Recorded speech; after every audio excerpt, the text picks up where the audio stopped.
Tokolasy tongovavy manantitra ny arabo mba ampirarintso antsika mianakavy manaraka amin'ny miara-manonja eto amin'ny MBS ny radio madame ity andro vaovao ity zoma 2 aogositra 2024 isaorantsika lainary no ny vitantanany sy ny fitahiny ka afahantsika zany miaraka indray ato anatin'ny fandarana ary dia isaorana ianao izay mahafohy fotoana sy manao ny fandaminana rehetrarehetra any atokantrano sy any amin'izay misy antsika rehetra any ahafahana manaraka antsaka sy andavany ity fandarana miara-manonja eto amin'ny MBS ny radio madame ity isaorantsika ihany koa ireo teknisianina marobe izay mikarakara ny teknika na ireo teknisianina eto amin'ny foibe zany na ny any amin'ny faritra isan'isany any dia isaorantsika ho anareo any ampitan'ny ranomasina dia arabaina manokana satria dia iray ihany sika na ianao zany any ampitan'ny ranomasina na eto an-tanindrazana dia iray ihany sika amin'ny hoe malagasy antsika mianakavy ary resaka momba ny raharam-pirenena iresaka momba ny fiainantsika malagasy mazava loatra ary dia notsongaina atao anatin'ny maro moa zany ny loha hevitra izay resahana tsy maintsy misy resam-pifidianana foana aloha hatreto ny fandarana satria io zany zao no tena hoe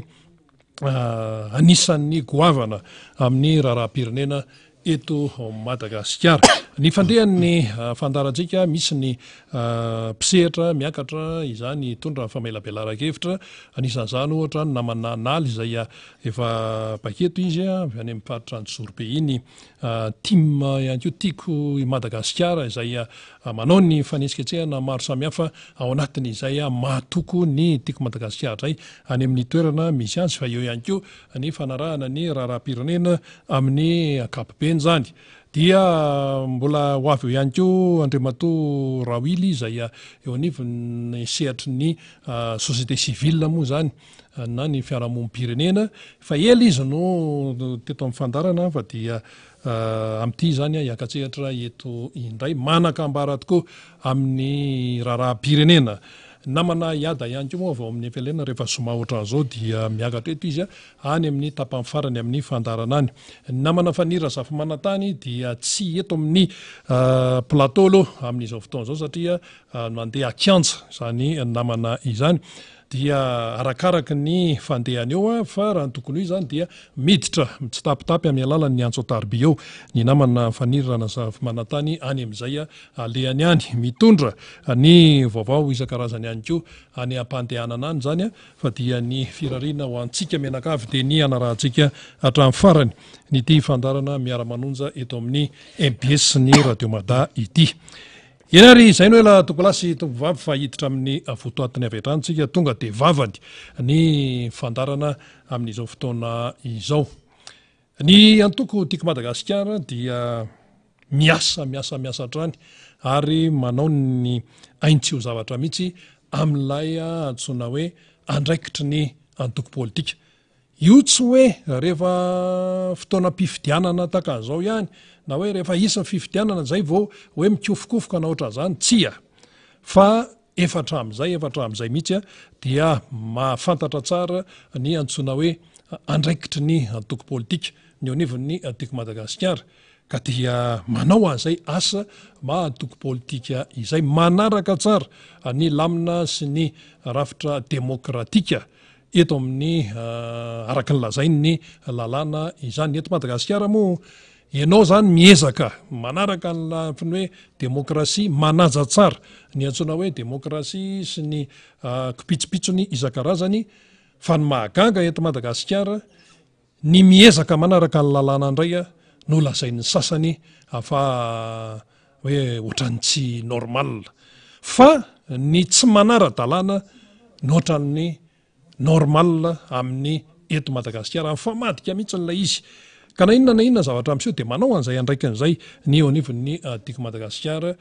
io tsy hoe rehefa tonga ihany fotoana fifidianana hoy isika manoloana ny izany indrindra eto akaiko eto ny namana naly moa zany izay tiako Madagasikara fa ny Antsoatarby ihany mitondra fanazavana ihany koa sy ny tsara ho fantatra momba n'izay efa hoe ezaka natao sy mbola miandry manoloana an'izao fotoana mpifidianana présidentny Repoblika izao. Miarahaba ny namana naly ary aloha miara-manonja eto amin'ny MBS radio madame ndao ary. De faly miarabanao Zokobe Rina de miaraba koa ny teknisianina rehetra eto amin'ny MBS de miaraba ny vahoaka malagasy resa tsy vaky volo de farany moa de miaraba koa ny fahatelo taona ny RMDM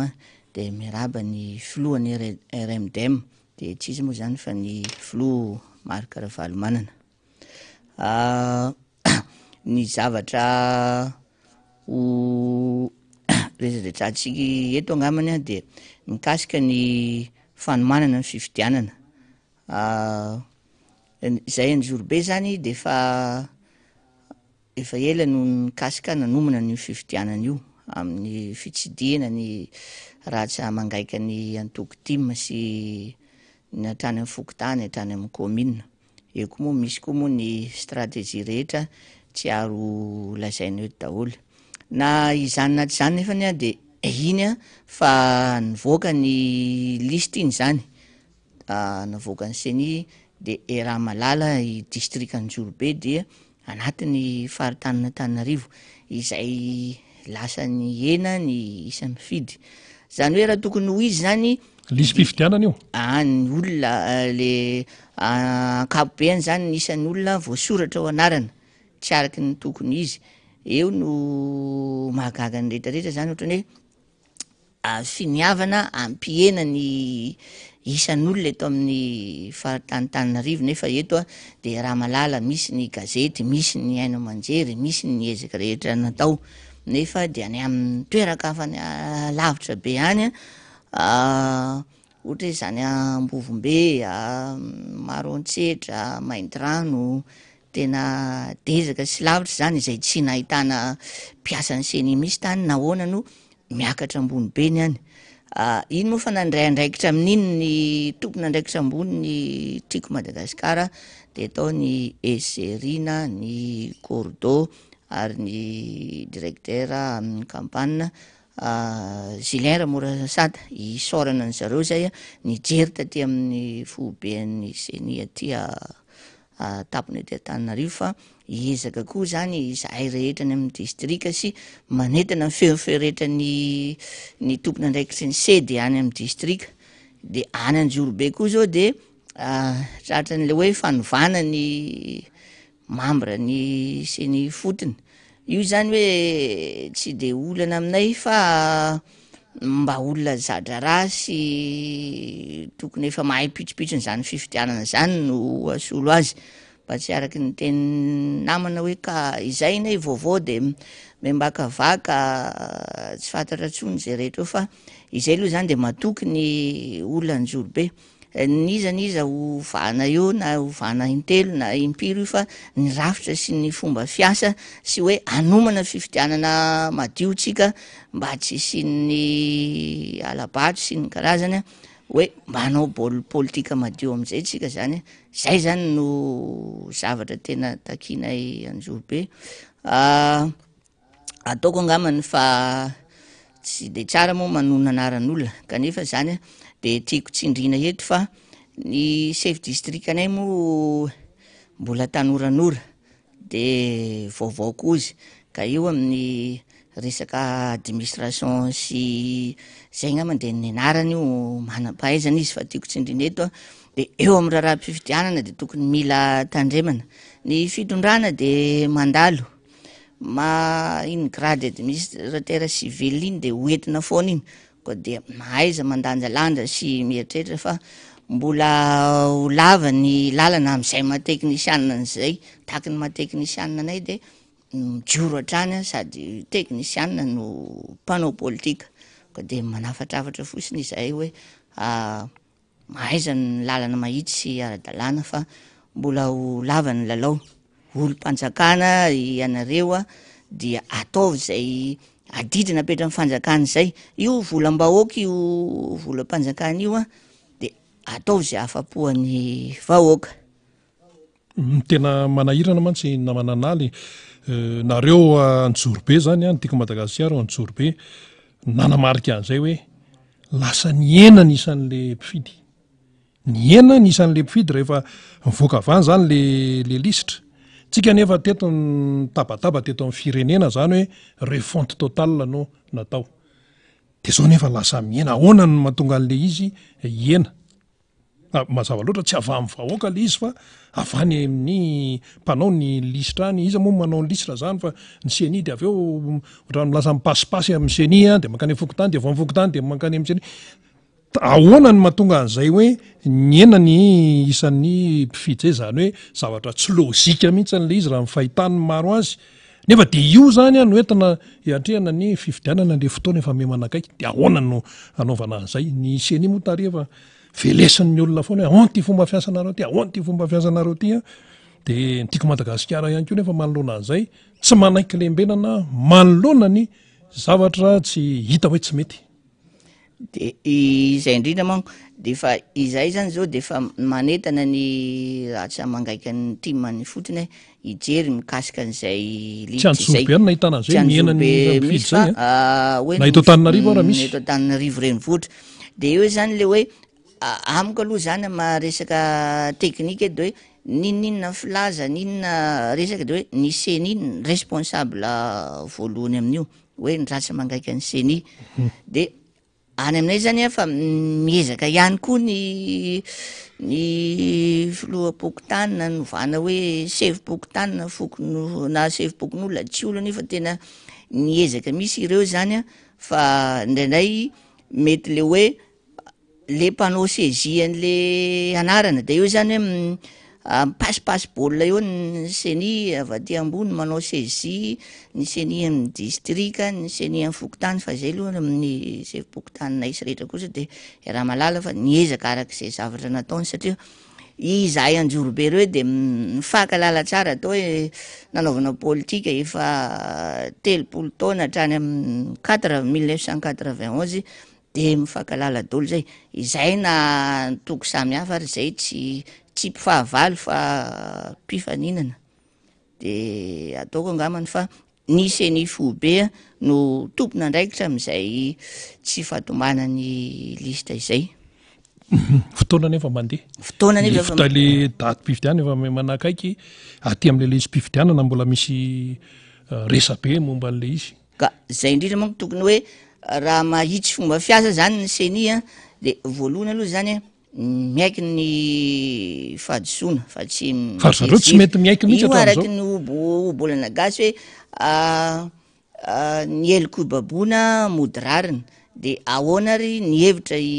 fanampiana sy fanitsiana de tsisy manome tsiny azy satria olombelona ihany reo ny volako eo ihany de hoe inona ny tokony fiaraha-miasa zay nefa ntakiny mpanotratra am'izay andaonao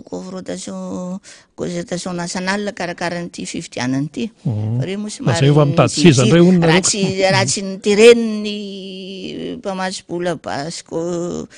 basket fondy tsy taitaitra de aminay zany azy atao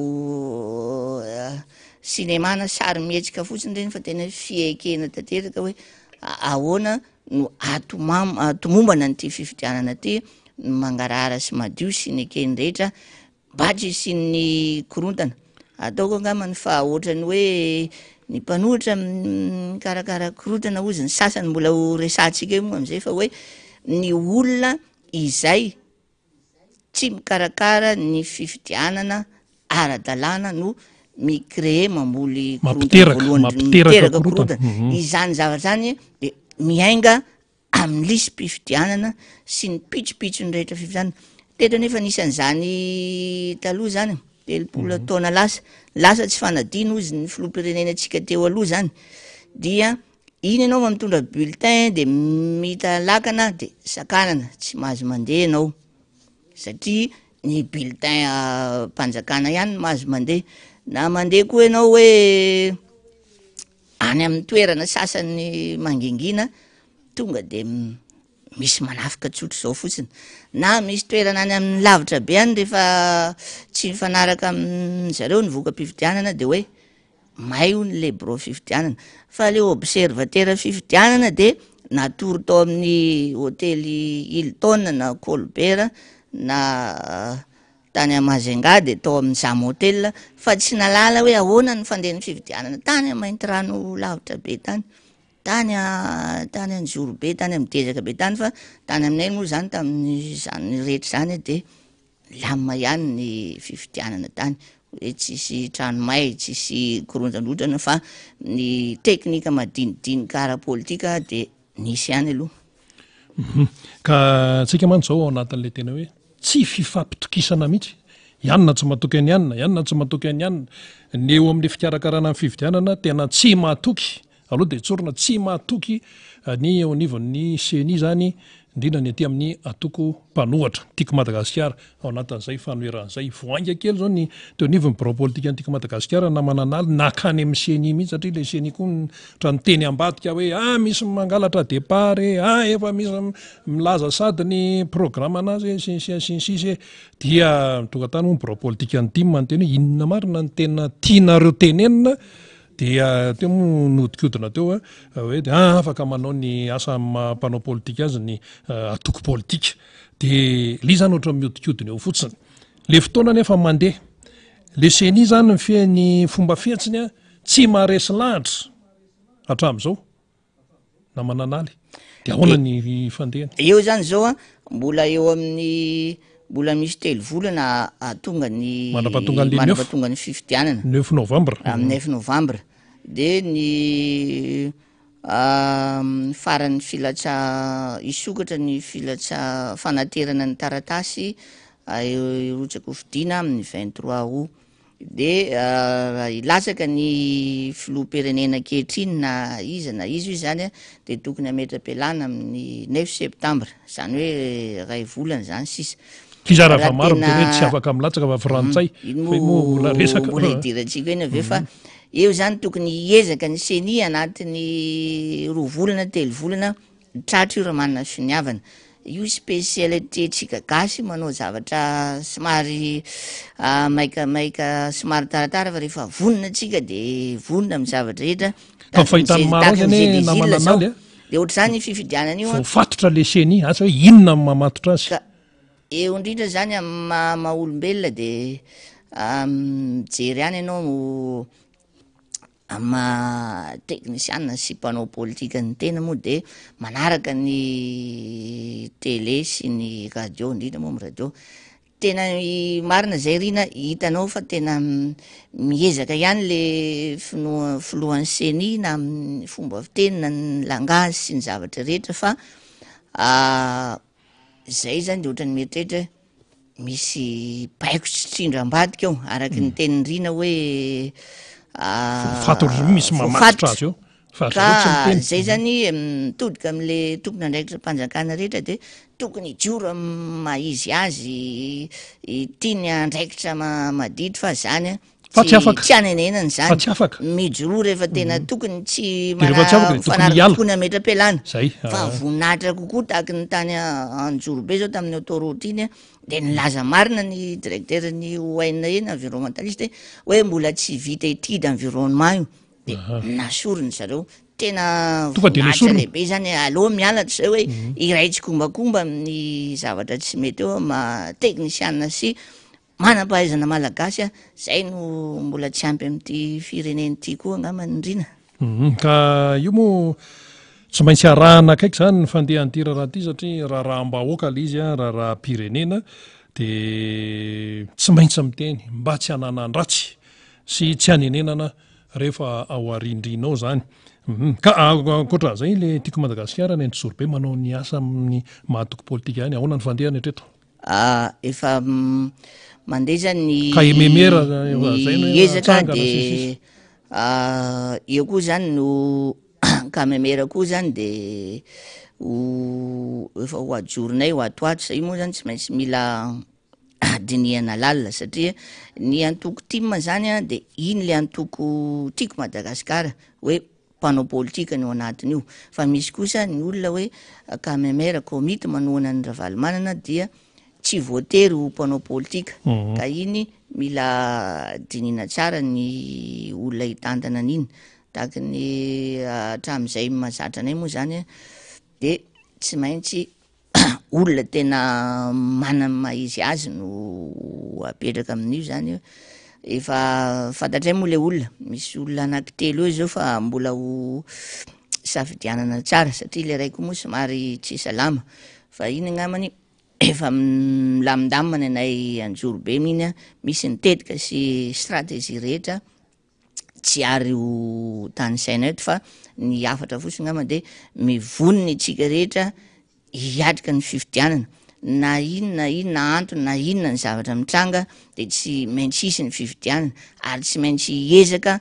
anao zay ampadio an'io fifidianana io indrindra miainga amin'ny liste efa manao ny ezaka atao rehetra ny tompony andraikitra ambonin'ny team araky le voalazako teo nakany amin'ny seny national ary mbola isy koa ny ezaka rehetra hatrany amin'ny seny distrika sy ny eny amin'ny commune rehetra fa dia manantena zany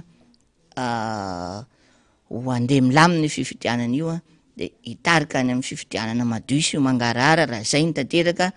de ny résultat nefa fantatra de eo le miororo ny sasany de sasany ndray lazainy fa mampiororo de mandeha daholo ny baiko rehetra hoe tous les moyens sont bons ozy ny vazaha mitarika atsika moa fa zanazana bazara telo dia iry zareo no mampiororo mpanohitra indray lazaina fa mampiororo amiko zany a ny teniko teto tamin'ny 1er novembre ny fetiny maty tam'izay a zao moa tsika diso koa fa resantsika reveo de hoe raha tena ama malagasy azy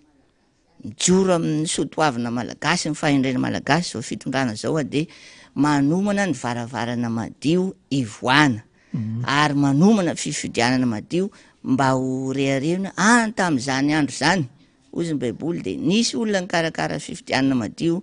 de niala moramora izy fa ninona natao na inona zao tenako zao fa mivezivezy amin'ny toerana rehetra fa tsy ho tafavoaka tsony ny fitondrana am'izao fotoana zao arakaraky ny hetsika ataony ohatran'le hoe mandrovotsia vao maika mitranga daholo zao fahadisoana rehetrarehetra zao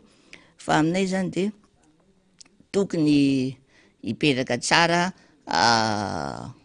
anomana zay fifidianana madio de reo mbo misy tompony andraikitra ao amin'ny fanjakana am'izao tsy miteny tsy mamoaka vava misy mijanona tsara maha-teknisianina azy mijoro mamboninahitra anazy a manambonahitra fa mandeha ny asa rehetrarehetra atao ngamany hoe mba fitaratra ho anareo zay tompony andraikitra amin'ny gouvernemanta zay tsy manao vavabe mijoro amin'ny maha-teknisianina ary akoatran'izay a de tandrovo tsara ny volam-panjakana izay a mpanohatra efa manomana ny fakana ny fitondrana amin'ny fomba madio fifidianana de manaja ny fihavanana satria samy malagasy tsika eto zay le fihavanana kanefa kosa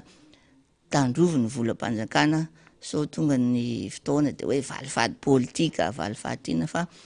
zay rehetra zay koa ny tena tsy mampandrosa ny firenena hoe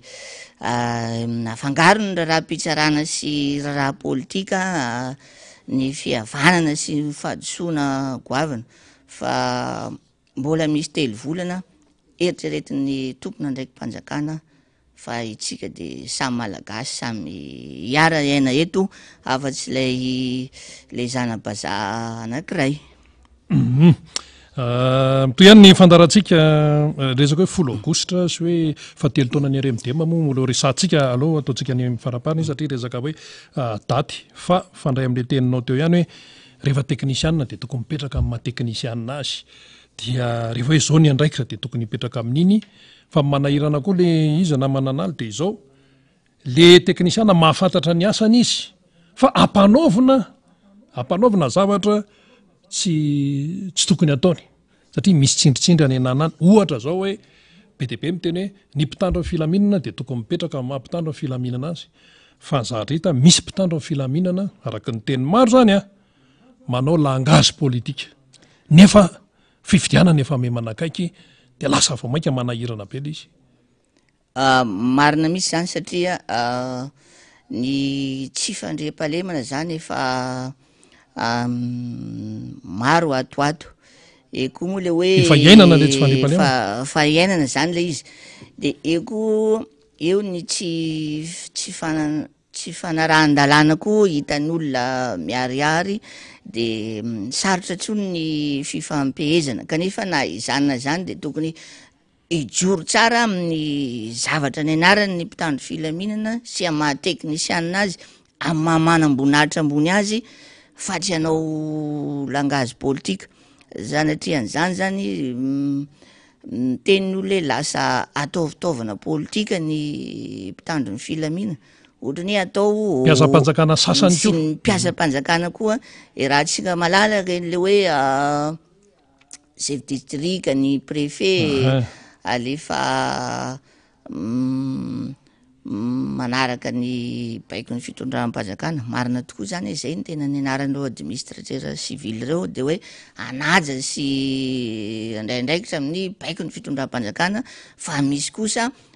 baiko politika tokony ijoro amin'ny maizy azy tahaky ny tompony andraikitra ny mpitandro filaminana zany de manao langage politika hoe tarika korotana mmpanoitra inona ny mpanoitra mitarika korotana eto ny olona manao lisy-pifidianana tsy ara-dalàna no mitarika korotana ny olona lasa ny olona mandeha mamonjy fivavahana mandeha mamonjy tsena ny sakasakanana andeha amor'olona io zany sa hoe ampidirina any amin'ny école mpitandro filaminana atsika eto angamany hoe ampianarina ny lalam-panorenana ampianarina ny droit de l'homme ampianarina koa droit de citoyen mba lala tsara hoe rehefa mandeha ny baiko tsy araky ny lalam-panorenana kosa zany tsy araky ny droit de citoyen zany tsy araky ny droit de l'homme io fa na ny dahalo ary mbola amin'ny droit de l'homme de hoe iny le dahalo tsy nitondra fitaovam-pivoina tsy naninona fa nitsoka fotsiny mbola tsy azonao tifirina fa ampiasainao ny fahaizanao misambotra azy ohatr'izany fa raha mitondra fitaovam-piadina kosa de tsy maintsy tifirina vao mainka olona samyny olona zao samy mana maizy azy ex président ex ministre vao nitsanga zao ty sanatria hoe zay hoe nitongilana hoe filora valomana ihany ny arovana fa tahaka zany zao tany ampanefena za moa fa miasa tamin'ny toerana eo asambava ho an'olona tsy malala ny ampanefena de amin'iny roto voemary iny andeha ho anasambava de eo anelanelana eo le commune ampanefena amorony goudron tsara tsy hoe tany motakotaka tsy hoe misy zavatra tahorana fa amorona goudron de sakanana ny filohany antoko ray izay efa filoha pirenena teo aloha eko ny miaraka aminy filoham-panjakana ore olona tena mamenatra zany nga izy nitondra basy nga izy hoe nitarika olona hoe tonga de ohatrany hoe manao sous-vêtement daholo de mirangaranga be ohatrany olona romotra ny miaraka aminy sakasakana tena mba manala baraka ny firenena reny eo moa ty fako eto Antananarivo sy ny fikarakarana ny ZDZIL tsy ara-dalàna tokony tsy ho tenenina eto fa hoe miteny amin'ny zavatra tsy mety eto amin'ny firenena satria samy malagasy sika volam-panjakana no ampiasaina ianareo teknisianina mba reren'ny malagasy ianareo manam-boninahitra mba reren'ny malagasy nandaniana volam-panjakana volam-bahoaka mba mijoroa amin'ny feofetrareta io samy mahay am'izay ny anarany samy manany maizy azy tsy hoe za eto no bevava za tsy niasa mpanjakana misy hatram'izay de privé foana nataoko ary ny asa ny tena manokana koa mbola tsisy volam-panjakana koa fa vola am'ireo fanampiana avy any ivelany tsy hoe zay ny rereako amin'ny teny eto fa kosa io de samy manany latra ny men'Andriamanitra azy samy mijoro amin'ny fahaizany rehetra fa oka mba ny feo amin'ny fieritreretana mitodika kely eto amin'ny resaka diso ataotsika ngamany telopolo taona lasa zay ny diso tam'izany moa izahay de mbola nanao stage nianatra fa i diso io de misy tovitovizana amin'ny 72 2002 2018 misy milaza fa tsy ilaina ntsony ny korontana fa manendrika ny firenena hoe manapodika ny firenena marina zany fa manaova zavatra madio sy rehetrarehetra tamin'ny teniko teto tamin'ny 1er novembre fetiny maty moa tam'izay de oziko ny tenako tam'izay hoe miteny amintsika reo rehetra olona maty tamin'ny tolona ho an'ny tanindrazana tamin'ny 1947 tamin'ny 71 tany atsimo, tamin'ny 72 diso, fa io a ny malagasy de tia fihavanana, mandevitra malagasy, fa izay rehefa tena tehitra malagasy tsy tananao io, na tamin'ny 72 zany hoe militra ety firy fa tsy niemitra ny olona tamin'ny 91 zany hoe misy enjana be, misy grenady ary avolova rehefa vonona ny gasy de lasa tsy tananao. Mba tsy fitrangany zay zavatra zay a de tokony andray lesona ny mpitondra fanjakana sy ny tompona andraikitra eo amin'ny fandriam-pahalemana. Zany akory tsy ny tenako ny hoe tarika olona hoe averina indray ny diso fa tokony eritreritra hoe rehefa tsy tantiny vahoaka tsony io mandevitra izy eo a tsy tananao tsony vahoaka na moanao tanky tahaky n'inona ary. Eo koa ny sasany resaka fampihavanana de hoe rehefa mahazo toerana ny sasany de tsy ilaina zany fampihavanana zany fa ny fampandrosoana ny firenena, ny toe-karena sisiny atao, nefa vao miala ministra kely telo volana de ataovy fampihavana-pirenena, vao tsy eo amin'ny fitondrana, fa mila arindra zay zavatra zay. Ka tonga zany vanim-potoana mafanafana zao a, fa io a miankina amin'ny tompona andraikitra ny tsisian'izay zavatra zay. Ary tsy adinotsika ny gasy a efatra amin'ny elana sy tamin'ny 47 ary nisan'izany sakanana tamin'ny fivavahana zany ny gasy, fa ny joro hatramin'ireny rasalama marotoira, nisan'izany baiboly dorana ny tsy nety may fa mijoro hatramin'ny fahamarinana satria ny malagasy a dia nosy nataon'Andriamanitra miavaka, efa nitaizaina am'izany finoana mirazam-be zany a, de niditra koa moa ny resaka fivavahana taty aoriana de nifandray amin'ny gasy zay de mifameno zany reo. Fa saingy ny olana eto amintsika dia atsingevany vola sy voninahitra ny olana indray, tsy voafehy le fananam-bola, tsy voafehy le voninahitra, asana hoe rena tsy azo tamin'ny tsy marina koa anga de tsy voavetrana hoe atsingevany toetsaina lomorina ozy ny filompony teo aloha zay. Izay rehetra zay zany a tokony aravintsika eto amin'ny firenena. Mahatsiaro moa zany teo amin'ny RMDM koa de fa 3 taona. Feno 3 taona izy zao. 3 taona. Diso mihitsy. Diso hoe fifandrofian-javatra io. Tadidiko sara tamin'ny faheritaonan'ny RMDM, heritaona tamin'ny 2020 de natao faheritaonan'ny RDM de nisy gendarme tao avelan'ny Magrotico teo. Tamin'izay 3 taona lasa zany, tamin'izany andro zany misy sary eo a mbola voakan'ny faly eo. Inona ny ataon'ny mpitandro filaminana izay mankalaza ny faheritaona, vitsivitsy moa ny olona tamin'izay fa iza ny mampiorory izay ivory ao anaty salina anao faheritaonan'ny RMDM sa le mpitandro filaminana ao avelany, iza ny mampiorory am'izany. De misy sary ao tamin'izany mbola tao moa ny maître Olala tamin'izay fahatsiarovana azy de mankahery atsika rehetra fa io le sary io taizy ty tamin'ny faheritaonan'ny RMDM io, izao maître Olala io de izao président Tabera de Alain Ramsesy ty Alain Ramsesy io de koa mbola misy izao ny sary koa de io koa moa ny pastera Adjaina, pastera Mayol. Fa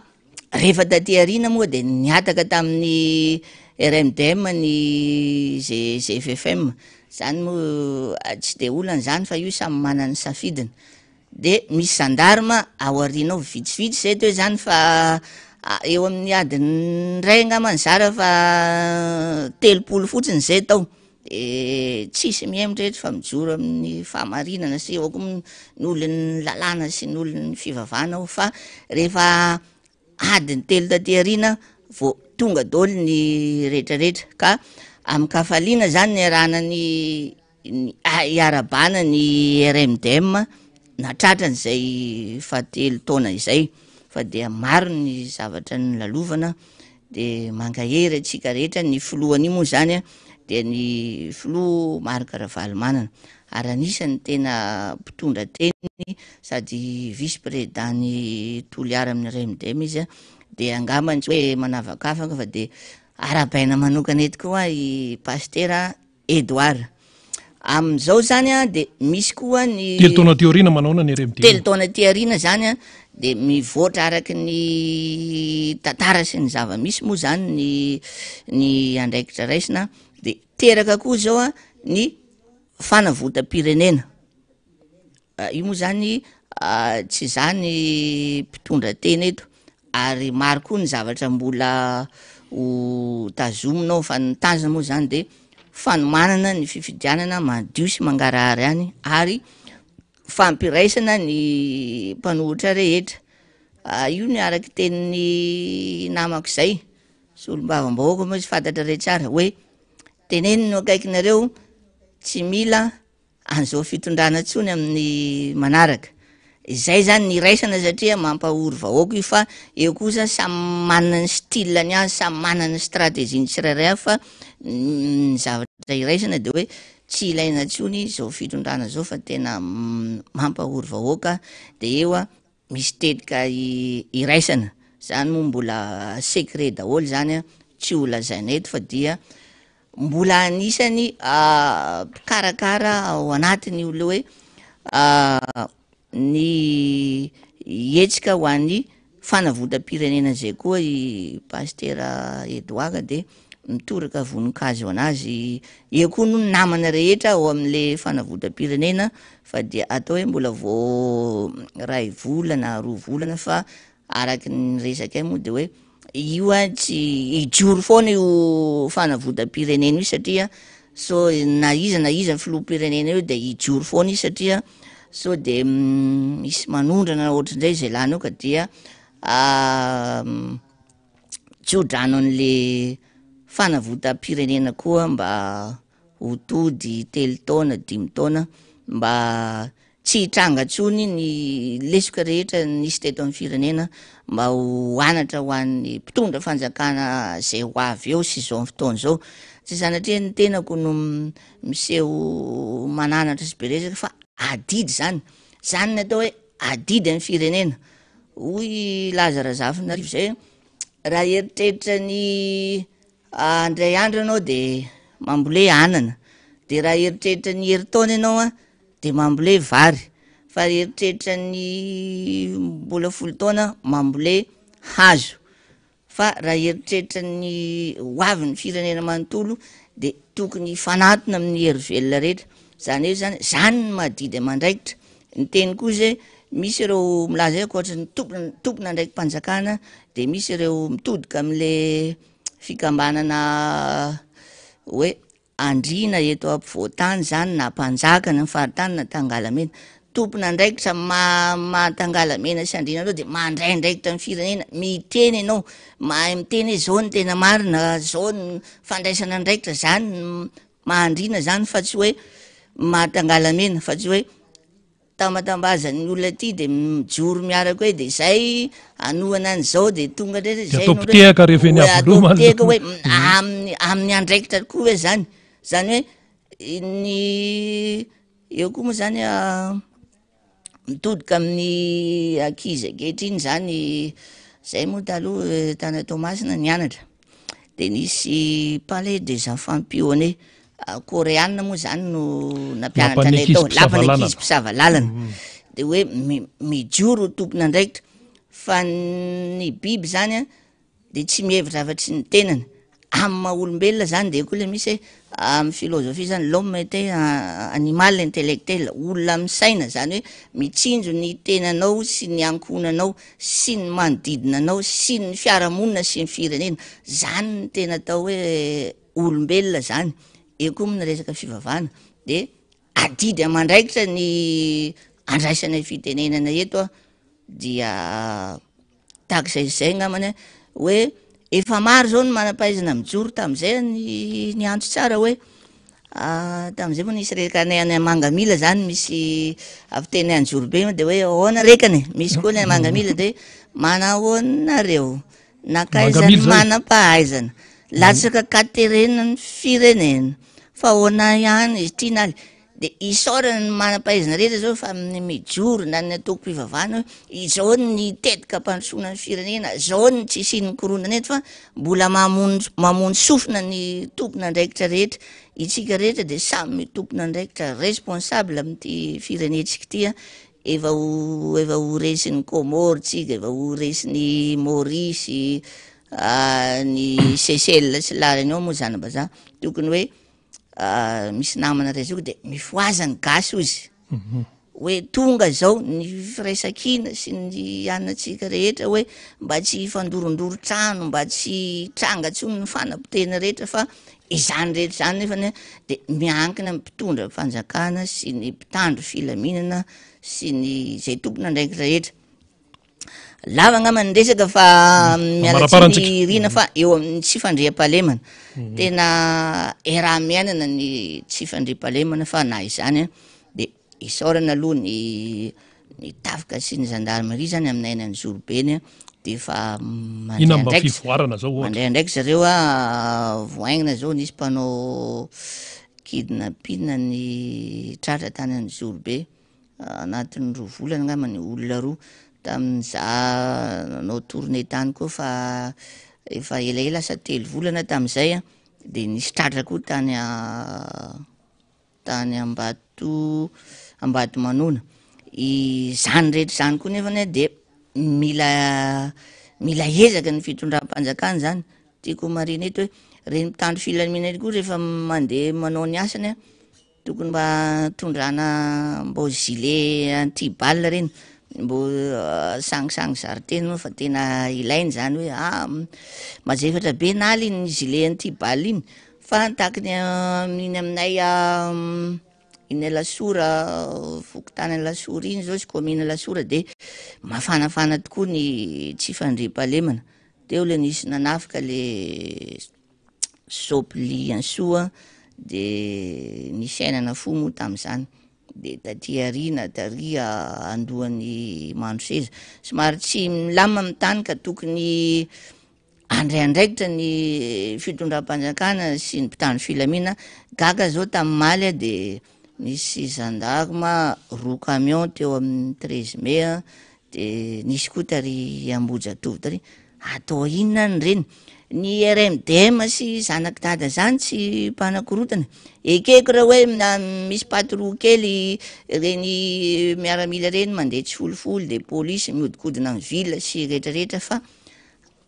ohatran'ny mahagaga ihany gendarme 10 camion apetraka Analakely fa anao inona? Zanaky dada tsy manakorota, iza zany mampiororo zay le nivory tsara nankalaza ny 7 taona ny RMDM nanapaka gâteau sy mivavaka ho amin'ny firenena sa ny sasany mampiororo amin'ny mpitandro filaminana eny Analakely sy any Ambohijatovo.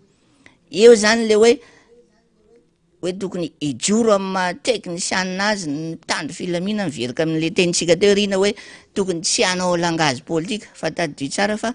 enao ne rehefa mamoaka ny tenin'ny vavanao no tsy ohatran'ny nalson hoe teknisianina tsotra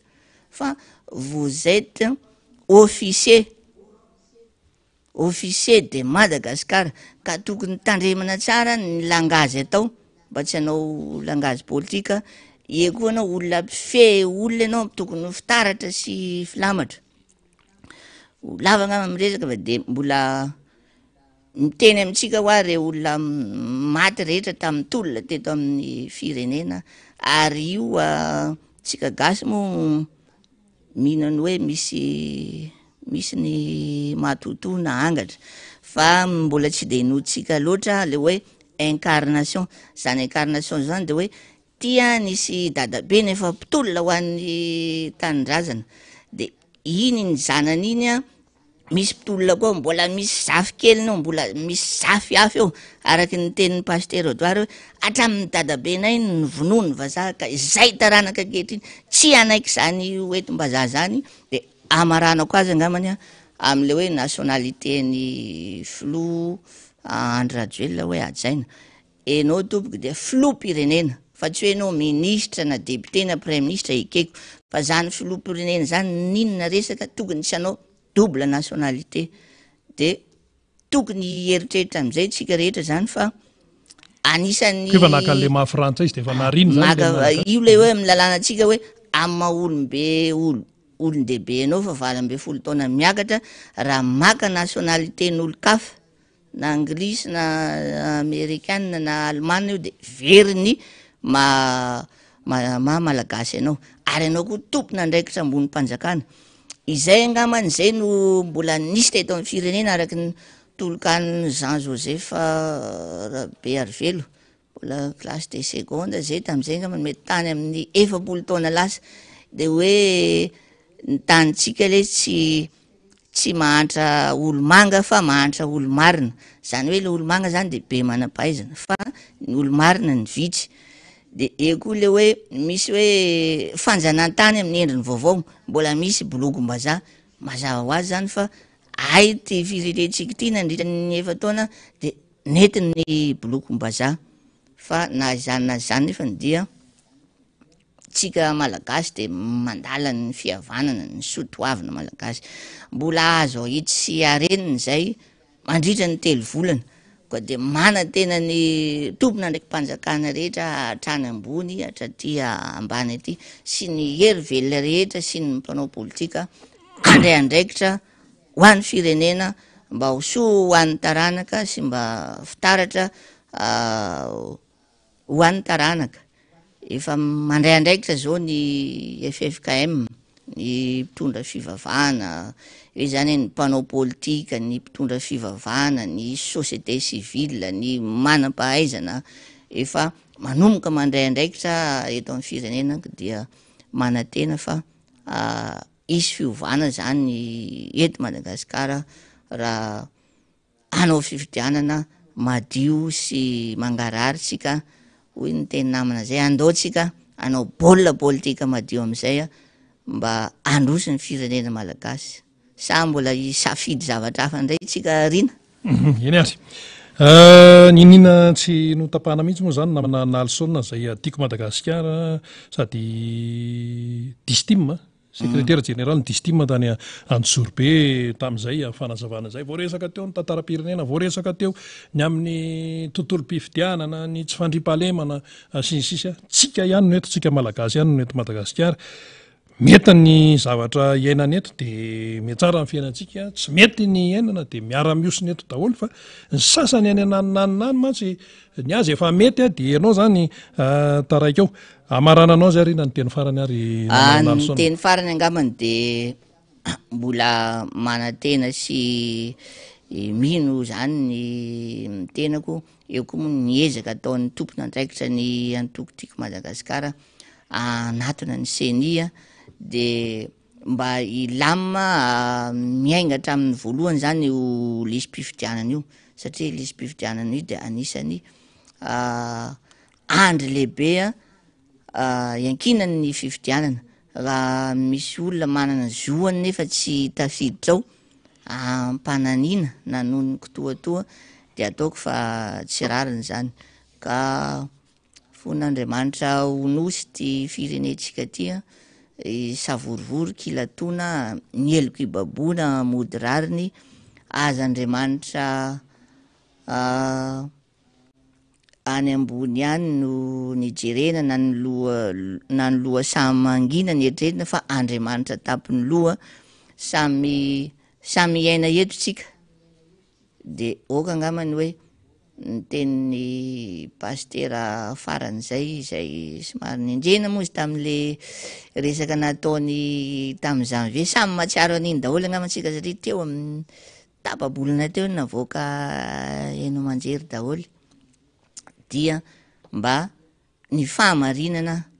manandratra ny firenena zay angama fa de amena ny rina ny fotoana ny fitenenena fa de mirary soa atsika vahoaka malagasy rehetra de koa ny mpanao politika rehetra dia mirary ny na ny mpanohatra na mitondra fanjakana mba samy iaino ny fieritreretana dia zay tokoa le teny hoe ny fahamarinana no mananatra ny firenena zay ny anjara-potoana izay nandraisan'ny Nalson anjara izy moa zany dia secrétaire général ny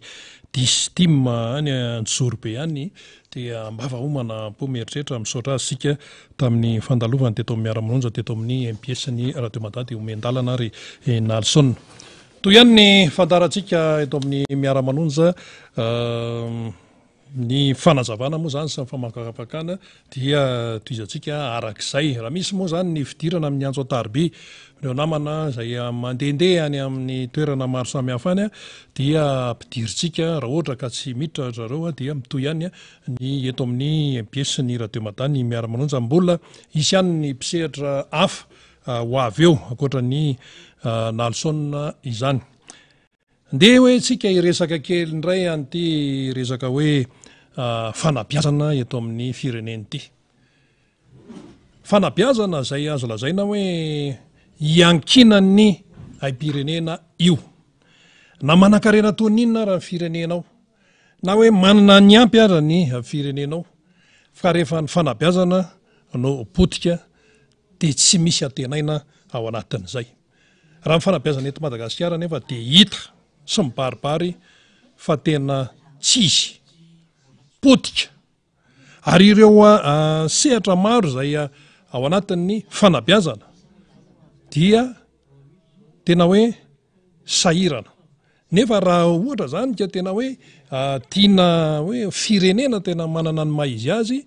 dia any amin'ny fanabeazana ny tokony fitorana miainga any amin'ny ankizy madinika mitombo dia tsy isy zany kolokolo zany raha tsara ny fanabeazana,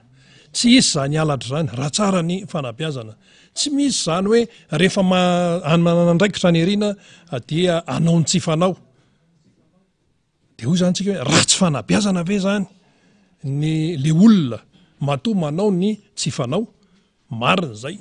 satria le fanabeazana dia natao ambanin-javatra teto amin'ity fireneny ity, tsy voakarakara ireo mpisehatra eo amin'izany fanabeazana zany tafiditra ao anatin'izany ny mpampianatra. Inona moa zany ny fanabeazana anjary? Satria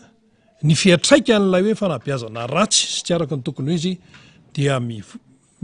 mipoitra eny anivon'ny fiarahamonina eny. Mora le miteny fa ny mamahan'le olana izay tsotra dia tsotra tsy ataony mpitatana eto amin'ny firenena. Ahoana zao ty resaka CSS ty? Dia ahoana zao ty resaka BAC ty? Dia ahoana zao ny mpianatra eny anivon'ny ambaratonga ambony? Ny mpampianatra mpikaroka sy ny mpikaroka mpampianatra dia efa nanao fitakiana foana hatramin'izay. Ty zany tsy hoe nareo miara-manonja zao zany hoe dia tena hoe momba ny CSS Antananarivo, tsy Antananarivo ihany fa ny CSS manerana ny nosy. Da nareo to miresaka matetika an'io. Dia momba an'ireo ve nareo? Le izy tsy resaka hoe momba na tsy momba fa filazana ny zava-misy no atao. Efa tena hoe dona amin'ny akalana matoa zany reto CSS reto izay manana andraikitra lehibe eo amin'ny tontolon'ny fampianarana sy ny fanabeazana amin'ny tontolon'ny ambaratonga ambony mampiakapeo ka tonga hatrany amin'ny hoe fanaovana université maty sy ny sisa. Io ny tsy sitrapony zany fa menahena ireo mpamaha olana izay mena ny fahefana izay nampindramina ny fahefandry zareo moa zany mpitondra fanjakana ny tianytenenina amin'io na le régime efa hifarana afaka fotoana tsy ho ela. Dia raha ohatra zany ny farana fitaom-piasanao kely sisa mba hoe atsara endrika anao zany na inona fivoaran-draharaha ao aorianan'izay ao aorianan'ny fifidianana dia tsy aleo ve mba hoe mpitondra fanjakana tsy hananan'olona alahelo, mpitondra fanjakana tsy hananan'olona vary mangatsiaka, fitondrana izay hoe mivoaka mazava mivaravarana malalaka tsara. Fa tsy hoe tapitra le fitaom-piasana dia efa dia hoe mandeha zany fifidianana madio sy mangarara ekendretra izay ny fanorizika menakavy. Fa ato mbola misy zavatra tsy voava, tsy regle maro isan-karazany. Ianao zany izay eo anatin'le rezima mitantana ny firenena amin'izao fotoana izao na roviana hiafarany ny fitaom-piasanao na roviana andraikitrao no mamahan'izay olana nandritra ny rezimanao zany. Fa tsy ny manaraka eo no ibaby ny tsy faiza mitantana izay misy. Zay de zila mantsy zao ao anatin'le régime am'izao fotoana zao de io izy miariary io. Izy ny voatonontonona rehefa nyrina hoe tena zay de zila tena tao anatin'ny avretrana zordira feno ny tanàna, ny lalana feno simba. Zao zao ery amin'ny 67 degré amboarina le lalanao.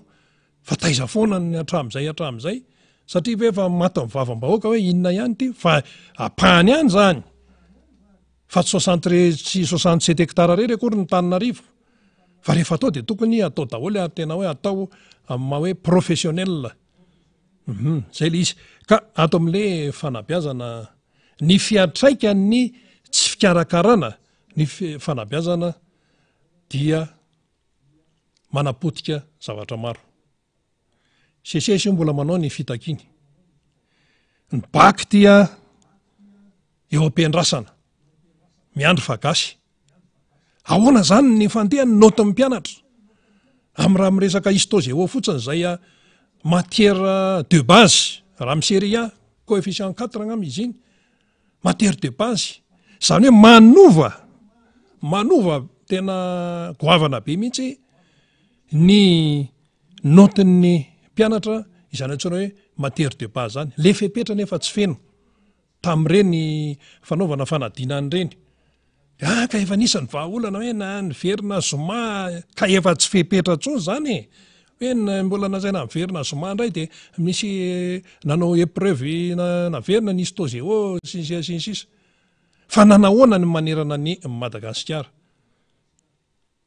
Nanahoana vokatry ny tandrevaka daholo zany tompoko, vokatry ny tsy fametrahana mazava tsara ny maizy azy ny fanabeazana daholo zany tompoko.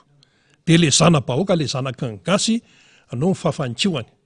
Ka efa nandeha fanabediana tamin'le foitina sujet de efa nisy voasambotra de zao. Ka le voka-dratsy efa mipotra. Matoa misy ny foitina sujet de misy tandrevaka ao. Zay foana le izy. Efa maro ny fitondrana mifandimby teo. Zany mantsy mba hoe atao ampahiratana ny masontsika sy ny eritreritsika sy ny fomba fijerintsika. Fa hoe aza de variana hoe manao inona moa ilay fiteny azy hoe mpiasa ben'Andriamanitra fotsiny de mijery fotsiny de tsy manao famakafakana.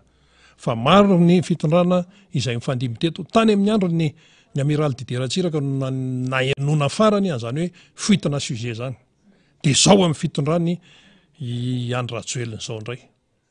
Fa nahoana de le tanora sy ny zanaka malagasy no potika ao anatin'le izy. Hitantsika tsara reny misy ny hoe baka frantsay. Misy amin'ny mpiray-tandrazana amintsika miatrika baka frantsay rehefa tonga ny fotoana. Nanala baka frantsay hony ranone. Zao. Fa hatramin'izay tsy mbola naheno ianao tamin'izany baka frantsay zany hoe nisy fitina sujet. Raha hoe ho an'ireo malagasy zany miatrika an'izany fanadinana baka frantsay izany. Tsy mbola naheno ianao. Tsy mbola naheno. Fa maninona na aty amin'ny malagasy, taranaka malagasy no lasa mipotra daholo izao zavatra tsy mety rehetrarehetra zao. Hatrany amin'ny ambaratonga ambany rehetrarehetra any. Hatraty amin'ny ambaratonga faharoa, any amin'ny lycée, any amin'ny université, tsisy raha manjary ny resaka fanabeazana eto amin'ity fireneny ity. De mandeha fotoana ny sesesy tsy voavany olana, tsy alohan'ilay fitondrana eto Madagasikara ny volan'izy ireo izy io moa mantsy zao misy kipitsopitsony. Tsy dirantsika lalana zay fa resa-bolo io de tsy aloha le izy. De rehefa manao fihetsiketsehana ny eo anivon'ny sesesy de miatraika any amin'le mpianatra. Raha ny tokony ho izy zany zao ny any anivon'ny université fa tokony hoe miditra amina fialan-tsasatra.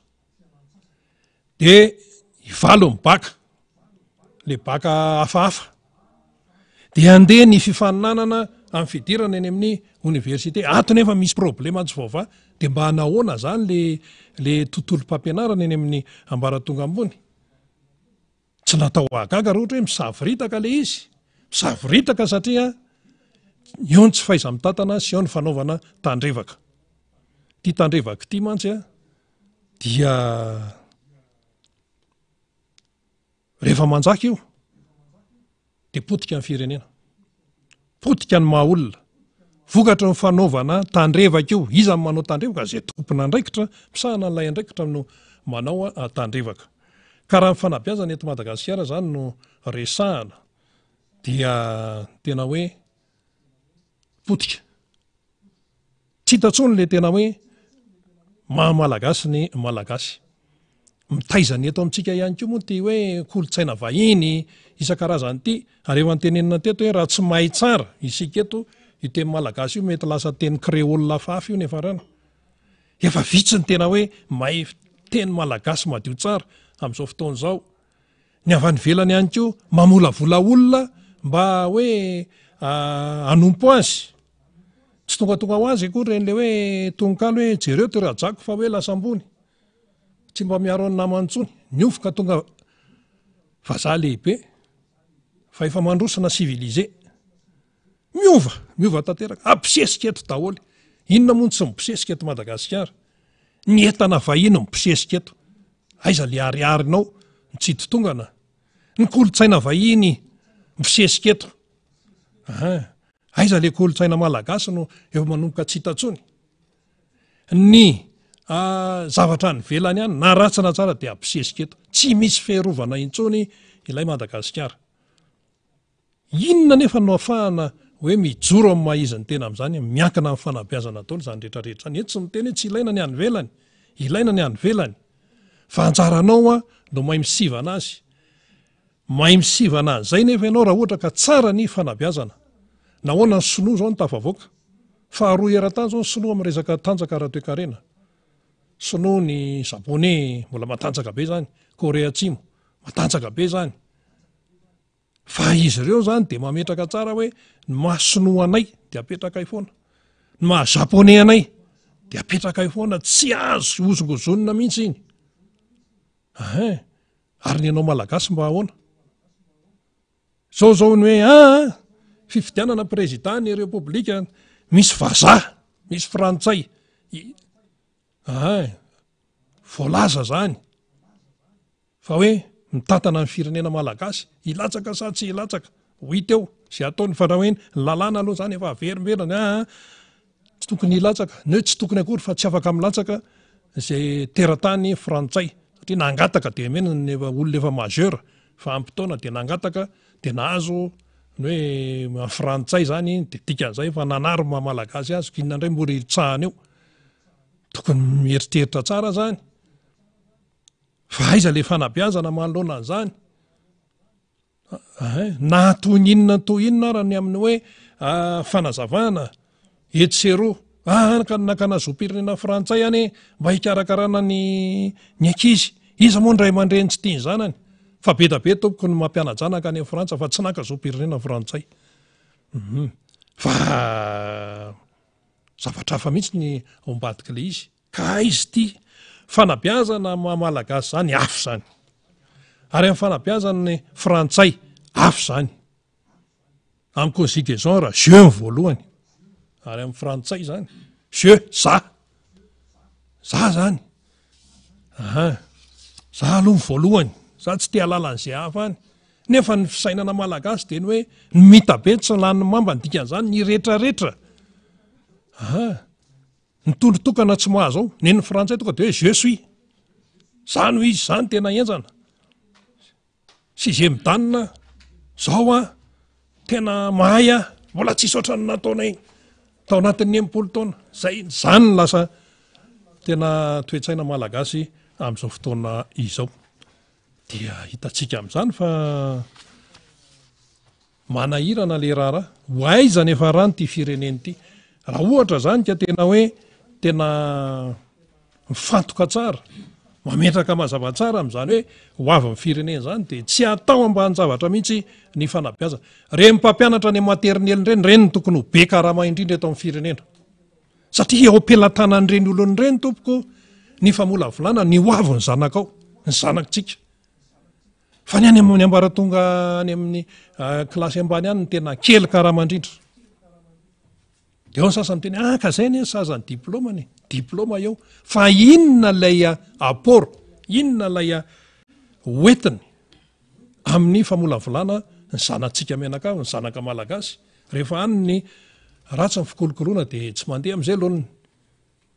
zao zany ianao zao mandeha amin'ny efa vitsikely manao an'izany kajekandrana zany mahay kajekanjana tonga dia masinina calculena telefona vao manao kanjy efa very atao inona fotsiny io saina io dia zay le hoe resaka fanabeazana ka hoe ho avy ny fifidianana sinsisa mato zany a ratsy fikarakarana ny fifidianana dia misy idira ny faratsiny ny fanabeazanao beazana toy ny inona toy ny ahoana ilay olona fa raha toa tsara ny fanabeazana tsy tokony isy olana io raha tsara ny fanabeazana tsy tokony isy family viliana ilay resaka hoe lisym-pifidianana raha tsara ny fanabeazana tsy tokony misy teritery satria olom-pirenena mahafantatra ny tokony ataony no manao an'ilay andraikitra nampanaovina azy chef district préfet ampanaovina zavatra tsy tokony ataony inona ny idiran'ny fanabeazana amin'izany le mampanao azy an'le izy mihitsy mipetraka any ny fanontaniana miatefana hoe ahoana ny fanabeazana mba azon'izany olon'izany fanabeazana baikony ny fitiavatena fanabeazana baikony ny hoe noa ihany tsy mitsinjo ny ampitsy fa rehefa eto aloha dia zao mantsy ny tenin'ny sasany eo anivo amin'ny fitondranao hoe toerana mandalo ty fa samy mikarakara-tena fanabeazana toy ninona no mahatonga ny olona hiteny an'izany fanabeazana fitiavatena tsy fantatra ntsony zay aneriana any fa toerana mandalo ty ry zalahy fa dia samy mikarakara ny tenany tsy fantatra ntsony izy ty aiza ny fitiavan-tanindrazana amin'izany ao anatin'ny fanabeazana tompoko no anefena ny olona ho tia ny tanindrazany fanabeazana zay mendrika zany no azony reny ray aman-dreny namoy ny endrisy nandatsaka ny rahany teto amin'ny fireneny reny raha zao zany zao no tena hoe miteny daholo ny maty tamin'ny 47 miteny daholo ny maty tamin'ny 91 miteny daholo ny mena lamba mahita an'izao fahoriny ny malagasy ao inona reny mba ho teneniny tena zao ngamba no teneny reny fa inony ty ataonareo maninona ny firenena no potehana ohatran'izao zay tena tsy mendrika mihitsy eny ary mitoy ihany ny fandarantsika hiditsika amin'ny vakibay fa 570 raha vao miresaka tsika hoe vakibay dia ny eo anivon'ny fiarahamonim-pirenena fivato no tianambara amin'izay efa nisy vakibay efa 770 zany zay nandalo teto zany hoe vakibay zany moa zany tonga dia hoe tena any amin'ny fototra retina mihitsy tonga dia vakina bantsilana any tsy mety ka dia raisitsika Andriamato Rawily zay moa no fahalalany be somaro azy dia tazobontsika amin'izay tompona andraikitra lehibe izy eo anivon'ny fiarahamonim-pirenena ny fivato izany dia horaisitsika izy ao tanatin'ny fandarana miara-manonja eto amin'ny MBS sy ny radio Manda iresaka fiainam-pirenentsika iresaka fifidianantsika maro samihafa zany no resantsika ao anatin'izay faly miarabanao tompoko ny miara-manonja eto amin'ny MBS sy ny radio Manda amin'izao fahatongavanao indray izao vakibay fa 570 izy ty maro ny zavatra nitranga teto amin'ny fiainam-pirenena sy mbola hitranga dia ao anatin'ny hafariana no iarahana aminao indray zany Andriamato Rawily miarabanao ny dahoary zatsisa miarabanao rina miaraba ihany koa ny mpijery sy ny mpiay no ny MBS amin'izao misandratrandro zao elaela tsy teto ny tena efa amam-bolana maromaro salama tsara anao salama tsara fa ny firenena tsy salama ny andraikitra maro dia maro dia tsy manam-potoana loatra ny andehanana amin'itony plateau tony zany satria tena miamitombo ny andraikitra zay atsoroan'ny tena dia ialatsiny zay elaela tsy nionan'izay ohatra ny efa maro no nomenomenao aiza le vakibay tsy nitohitsony zay no anontanian'ny olona zay no mampiavaka ny fivato zay hoe tsy manafosafo na manosotositra pomady amin'le aretina fa esorina mihitsy aloha lenana le aretina ka lenana dito mitombo sika le takoperiany no solosoloina eo dia tsy afaka le aretina lenana tsy mety tena mandeha le vakibay zany dia aleo aloha hiakatra kely ianao vakibay foatra ny mitady briky izy tia ohatrany tsy mandeha amin'izay tokony ale intsony le fandeha ny firenena. Ka tonga dia fiainam-pirenena ary Andriamatoa Rawily, ahoana ny fijerin'ny fivato amin'ny société civile anareo tonga dia le fiainam-pirenena amin'ny ankapobeny ny daholo izay foana ny hitondrantsika azy sy ny feo an'ny olona eny rehetrarehetra eny 13 taona naleo tena tsika. Naleo tena moa mbola manahirana fa zay moa filazana azy miverina rehefa leva tena. Maro izany rina lazaina tokoa fa 13 taona lazaina fa nahazoana fahaleovan-tena. Tena koa moa efa tany aloha lavitry ny 26 juin teto farany dia tsara raha asiantsika zeritodika tokoa ohatrany hoe aiza ho aiza ty firenentsika ity manahoany Madagasikara ankehitriny satria efa betsaka ny very repera. Ny tanora moa dia tena efa tsy mahalala intsony hoe aiza ho aiza izy zany. Dia hoentin'ny sasany any amin'ny lalana tsy tokony ho alea dia taritina hoe zao no atao hoe fandrosoana. Lasa tsy mahafantatra intsony inona ny atao hoe fandrosoana ny tanora eny fa na dia ny olona efa zokonjokony azy dia ohatrany manadino ny zavatra ny ainana tany aloha. Tsara ny mampatsiahy hoe inona moa ny tena fandehan'ity firenen'ity tamin'izany. Lazainao teo fa raha nanao famakafaka anao teo dia hoe mirafoazina ny ireo maty ho an'ny tanindrazana. Dia tena mahamenatra ny zavatra misy eto amin'ny firenena amin'izao fotoana izao ary tena mampitsangam-bolo satria raha tsika mahafantatra reny famozanaina nanomboka hatrany amin'ny lamba mena, ny VVS, ny mena lamba, ny Panama sy ny Ziny sy ny karazany hatraty amin'ny MDRM dia nisy an'ireny tolom-panafahana reny dia tonga ny tany amin'ny taona 17 moa 19 no lazaina hoe nahazoana fahaleovan-tena. Ny tena marina nefa dia ny 2 avril 1960 no nanasoniavana tany a Paris an'io fahaleovan-tena io. Zay no tena hoe daty. Ny mampametra-panontaniana dia hoe inona zany ilay 14 octobre 1958 izay nankalazaina ohatran'ny 26 juillet koa tany aloha, izay efa tsy fantatry ny sy ny tanora ihany fa ny olon-dehibe ankehitriny mihitsy efa tsy mahalala ny intsony. Satria tany amin'ny 1770 dia efa nifoanana ny fankalazana ny 14 octobre io. Ny 14 octobre dia nanasoniavana indray namerenana raha ny tena izy zany dia io ny tena tokony ankalazaina indrindra. Satria niala ilay colonisation zany, ilay lalàna mahazana tany fa miverina. Tsy naverina ho any amin'ny état monarchika na fanjakana andriana toy ny nandraisan'ny mpanjanaka azy fa natao repoblika isika. Zao le tena tsara ho tsindriana satria efa 5 taona zao na repoblikan'i Madagasikara nefa tsy mifantatry ny mpitondra sady tsy fantatry ny hoentina ny tena dikan'ilay repoblikany. Zay ny tena mampalahelo amin'ity fiainam-pirenena ity. Ho inona moa ny mahasamihafa ny fitantanam-pirenena hoentina andriamanjaka sy ny hoe état républicain zany. Fa efa 5 taona nahazoana na repoblikan'ny Madagasikara mbola fitantanana sarisarina fanjakan'andriana ihany no ataontsika amin'izao fotoana izao. Inona mahatonga n'Andriamatoa Rawily hiteny an'izay zao? Mahatonga hiteny an'izay dia repera ihany. Mankalaza fetim-pirenena isika isan-taona. Fa tiako asongadina hoe maninona ilay fetin'ny repoblika tsy nankalazaina intsony. Vokatry tsy nankalazaina ny fetin'ny repoblika io lasa tsy nahalalantsika ny dikany. Hoe inona moa ny endrim-pitantanana amin'ilay fanjakana repoblikanina resahana zany amin'izao akatoko ny hoe ho fanovana eto amin'ny firenena zao satria resahana ny hoe conférence nationale, fifidianana sy ny sisa. Satria raha tsika mahafantatra ny hembotra le firenena ny apotika misy antony zany zay ka zay mahatonga manisy sy mamatrapatra zany hoe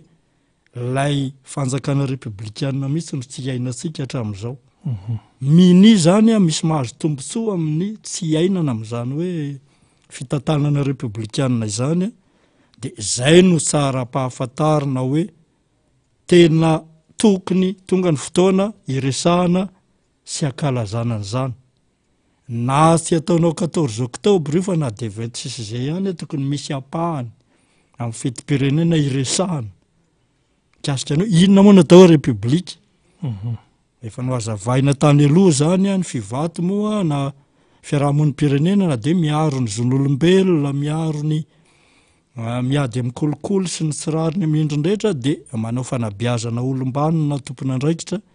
olom-pirenena vanona tompon'andraikitra tompon-draharaha zany. Satria maro no efa tsy mahafantatra tsony, tsy mahalala ny lalak'izorany. Zay no mahatonga anay milaza foana hoe io sy fametrahantsika ny rafitra republikana io no mahatonga n'izao korotana zao. Hoe inona moa no tena rafitra republikana, res publica, fiteny latina izy io, ny zavatra rehetra dia ny vahoaka, zava-bahoaka zany, zay no atao republika. Dikan'izay cytolozikan'izay zany de ino mahatonga an'le hoe mifidy olona izy, homeny alalana hitatana an'ireo fananan'ireo, zay ny dikan'le fifidianana anie. Fifidianana lazaina fa hoe fanomezam-pahefana fa ny tena marina, fanomezana alalana hampiasa ny fahefana. Fanomezana alalana hampiasa. Procuration mandany no omena amin'ny élection. Raha omena mandat 5 taona ny filoham-pirenena, mandat tsy midika fahefana. Ny mandat mampindrana, le rehetra miteny mampindrana fa zay fivato sy zay. Io ane tsy araka teny kimbenimben tsy efa ny maro anisa amin'ny teny io zay de zay ny marina. Tsy mampindrana fahefana zany ny fifidianana fa manome alalana hampiasa ny fahefana. Rehefa tsy omena alalana ianao de efa tsisy. Zany hoe le fahefana mipetraka amin'ny vahoaka, fa irahany, mission, olona missionnaire zany, mandataire ny olom-pofidy. Kanefa le mission tsy ataony le tsy manao satria fahefanaka. Eo le tiako hazavaina, rehefa mahazo an'le fahefana izy lazaitsika hoe ampindramina tsy le mampindrana ane hoe 5 taona ohatra. Ataony am'izay tiany ataony miavany azy de avereniny aminao ndray rehefa afaka 5 taona. Zany hoe le vahoaka zany tsy manana fahefana fa sy ny antasabato ve zany. Zay le tiako ahatongavany. Ka zay no mahatonga ny fivato hoe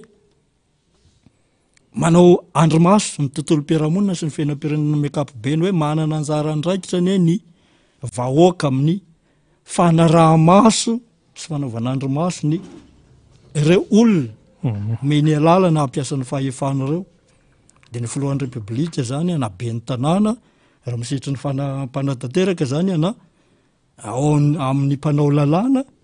de manana anjara andraikitra ny vahoaka amin'ny alalan'ny fiarahamon'ny pirenena manao andromaso an'ireo. Zay le tsy ampy eto amin'le firenena na tonga atsika miboriko ka zay mitaizany olona hoe aza malaky manome tsy ny mpitondra fa isika ny tsy mandray ny andraikitsika aloha. Ka le vahoaka ampahatraina. Ka zay le izy de andao tady hevitra ialana amin'izay zavatra zay. Zay ny tady vola aloha zay. Zay ny fampitaizana hoe tsy omenomenona hoe victime foana zany fa mitady hevitra. Zay ny fampitaizana atao anatin'ny association fivato zany hoe isika no tompona fahefana eto fa sy andasabato ihany natao hoe fahefam-bahoaka akory. Fa raha misy zao ny mpanao andromaso amin'ny fifidianana, hitanareo fiarahamon'ny pirenena KMF Knoe sy ny sisa safidy. Fa rehefa lany le olona iza no manara-maso ny ataony. Zay no mahatonga zay de manao aloha arahana maso satria fiarahamon'ny pirenena zany zay vondrona ny olona. Satria ny asan'ny fiarahamon'ny pirenena tsy mijanona hoe tokony hijanona eo satria fifidianana ve misy vola de any mifandrombahana ny anara-maso azy fa rehefa avy eo nefa ino no tena tokony sy ny fanaraha-maso. Izay no mahatonga ny mpitondra miborioka mandeha mitseleny satria tsy ampy. Anao zay tiany ataony. Zay le système de contrôle zay no tena tsy ampy eto anivon'ny firenena rina. Zay no hoe zavatra tokony fampiresahana. Sady efa tsy misy ny zay no maha republika ane de hoe aiza ny resahana ambenimbeny zao de fitsinjaram-pahefana. Samy resaka décentralisation daholo zao. Foatra tsisy miteny loatra ny hoe ahoana ty fisarahan'ny fahefana tsy misy eto Madagasikara ty. Tsisy séparation des pouvoirs zany eto. Fampitsabaka daholo. Zay no miteraka ny état de non droit.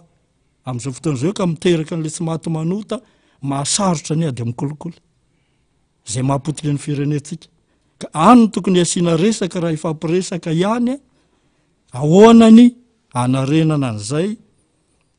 ny maharepublikany republika de fisarahan'ny fahefana aloha fa ny fanjakana andrina tany aloha de ngiahandriamanjaka ihany ny mpanjaka ny tompon'ny fahefana rehetra izy ny tompon'ny tany izy ny tompon'ny vahoaka zay tianao tapahan-doha de tapahana ny lohany am'izao toetra ny mbola zay ihany zay tianao velesina de ampiasana ny fahefampitsarana anatanteraka ny fanapahan-doha raha amin'ny fomba mahitsy le filazako azy fa sy tapadoha amin'ny tana asy be moa zany fa tapadoha amin'ny fomba fisehony amin'izao fotoana izao maro be ny tapadoha ka hoana ara ny ampiarana zany zay ny zavatra tiako hatongavana inona ny ifampiresantsika fifidianana ty afakaiky fifidianana tonga fa azo ampiarahana ny fifidianana fifidianana ny lalam-panorenana no milazan'io tsy azo saripady mihitsy ary tsy azo ataony hoe manitatra fahefaniny filohalany mandaa zany rehefa tonga ny daty de natitsika zay ny voalazany lalam-panorenana atao ny fifidianana fa mialohan'izay hoe fifidianana fahoany ve le atao zay indrindra mantsy zao zao fifidianana amin'ny fomba mendrika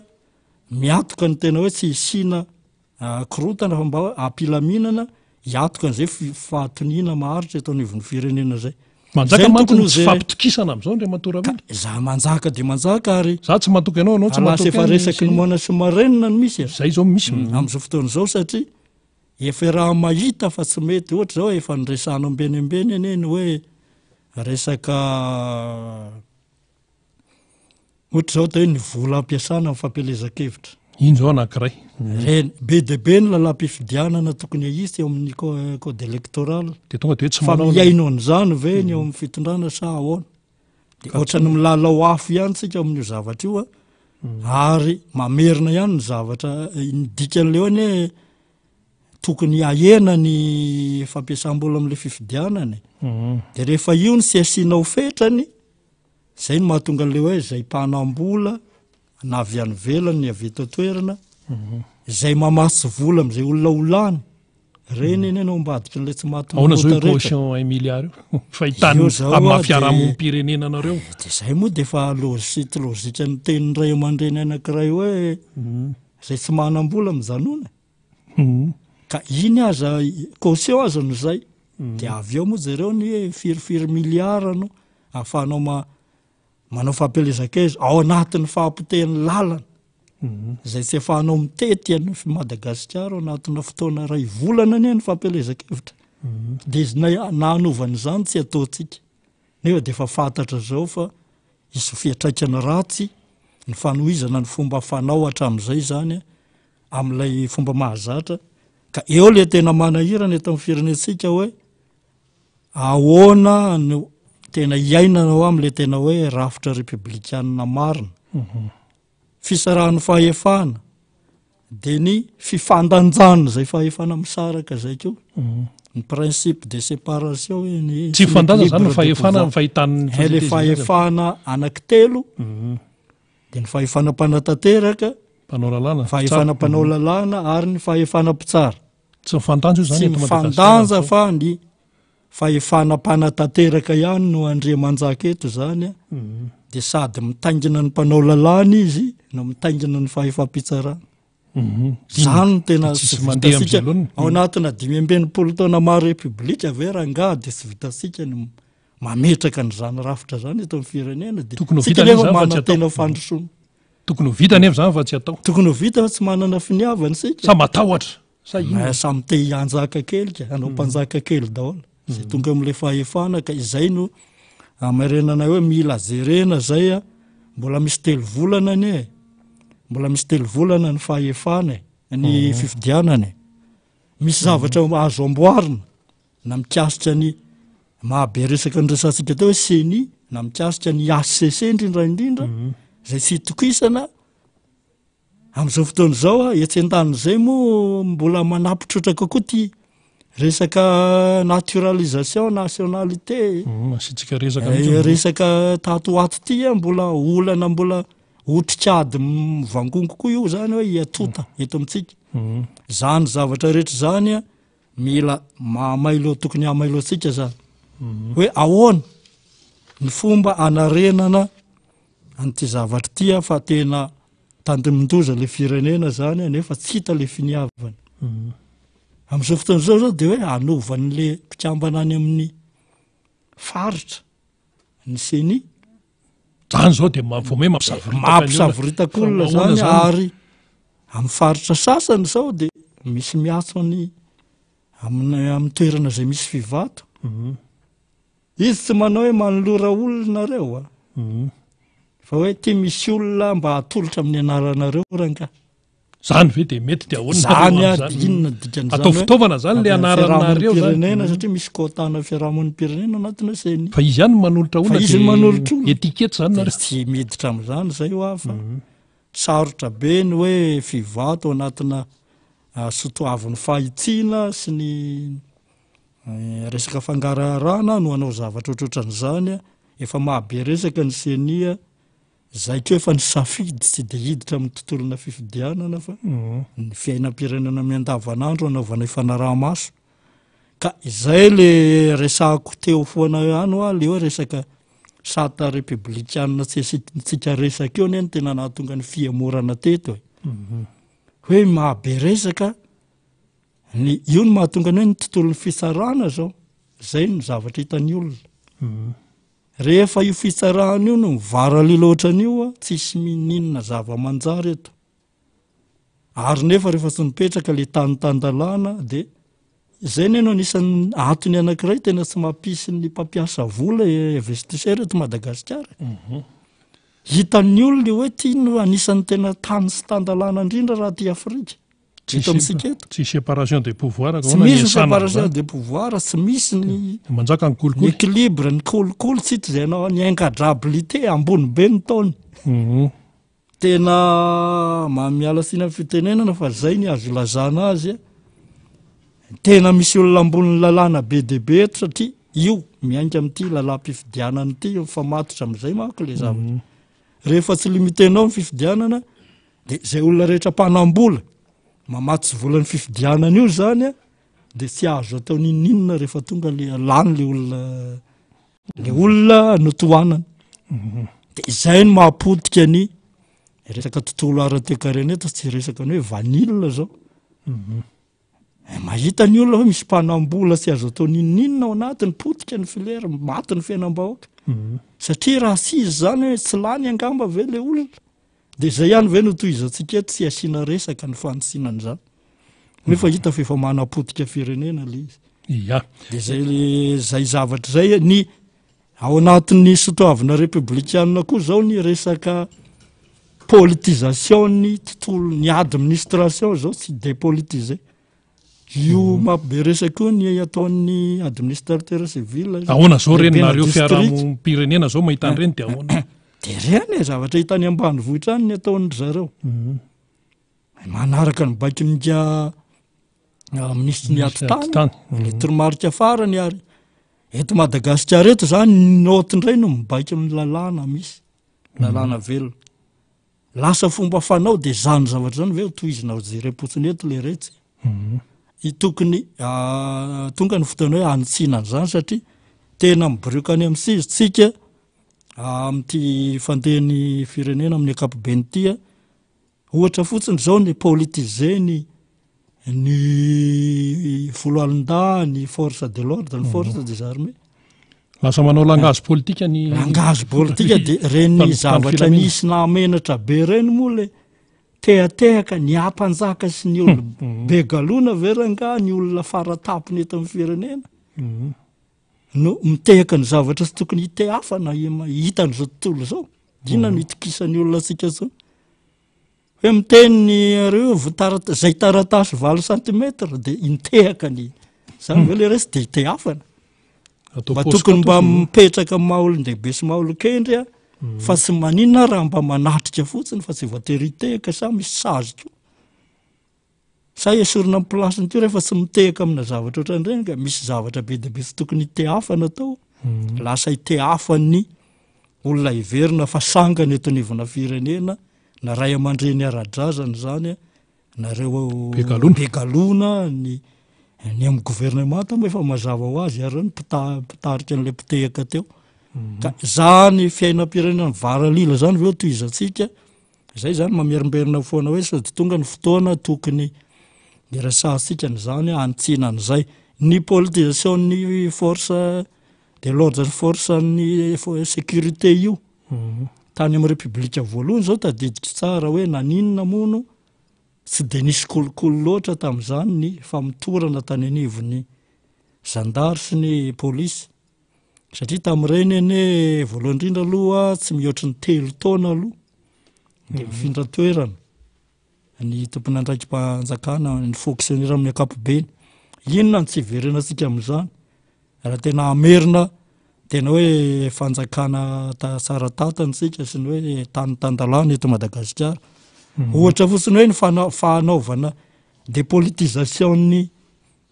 ny forany folo alin-tahy io zany tena tokony tsy misy marina eto raha tsy ny dépolitiser ina moa ny dikany hoe dépolitisation hoe mbola fanomezana ministera foana any ohatra hoe nivony gendarmerie sy ny polisy pirenena zao satria toerana politika le ministra toerana politika raha odiana dikany hoe mena ministera reo de misy staff politika zany eo anatin'ilay ministera zay tsy tandalana tsony koa zay mahatonga ny base de la discipline zay hoe force principale des armées tsy respecté tsony ao anatin'izay anatin'le hoe ministera zay satria raha misy kapiteny ohatra ny anatin'ny kabinetra ny ministra de mety mibaiko général reny de misavoritaka sy mipetraka tsony le sotoavina ara-miaramila zany mampikirotana n'io folo alin-tahy io de tokony averina ohatra ny any Frantsa ane zao ngamo any misy seg zany raha mijery resaka firafitra ny gouvernemanta français isika ministre ny folo force des armées misy de ministre ny intérieur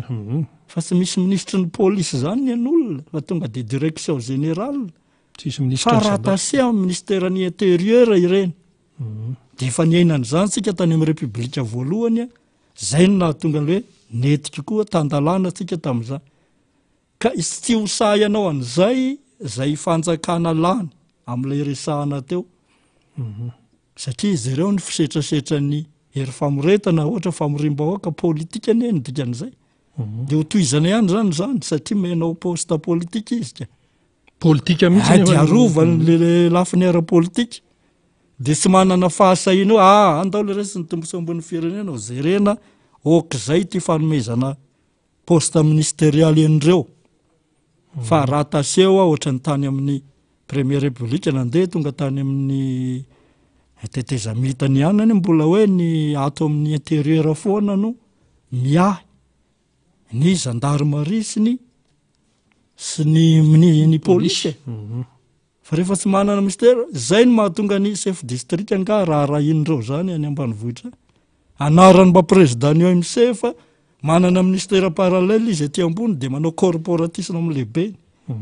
zay anisany mahatonga le gabraraka ny anivony faritra fa tena mahatsiravina ne rina ny zavatra misy ihany ohatra nay mandeha amin'ny faritra 20 moa ny efa isan'ny fivato fa zavatra tsy mampino ny zavatra iainana zavatra eritreretinao tokony tsy hitranga mitranga any fa sy sahy miresaka an'io moa ny olona matetika raha vo folo alin-dany resahana na fitsarana fa zay mahasahy miresaka n'izany satria zay manana dossier maro be mikasika ny tsy fanarahan-dalàna eo anivony fanadiadiana na ny amin'ny zandary zany na ny polisy na ny anivony fitsarana zay ananana profo be debe zany misy moa ny zavatra traiteny ao mirafim-panjakana zay misy ny atao médiature de la république fa tena tratra ny corporatisme tsy hafa manoatra fa tsy miembotra ihany akory aloha zay fa de miezaka manao an'le izy ihany fa zavatra tsy eritreretinao miresaka kidnapping zao ianao de fantatra zao rangahany eo an-damosiny io zavatra io fa tsy misy miteny zay mahatonga ny fivato midina any amin'ny toerana mafana iny mijery ny tena fototry ny ary manomboka efa hitanay am'izao izany sy mandray ny andraikitra zavatra volena zany tsy fandrimpahalemana eto Madagasikara vokatra ireo zavatra rafitra nyresahako teo daholo mahatonga an'izay zavatra zay ka zay manao sady tonga ny fotoana ijeresika anitsinan'io mbola misy zavatra anitsina fotoana anitsika lalam-pifidianana ane mandra-pahatonga ny fifidianany raha misy ny fivoriana toatra maheno ny FFKM ohatra ny anao conférence nationale amin'ny faran'ny volana any raha tsy diso tokony ho resahana zany zavatra zany any raha sy misy ny zavatra tsy vita resaka ny anay avy de sosokevitra no atao raha tsy vita resaka mialohan'ny fifidianana tokony isy fifamatorana amin'izay kandida ilatsaka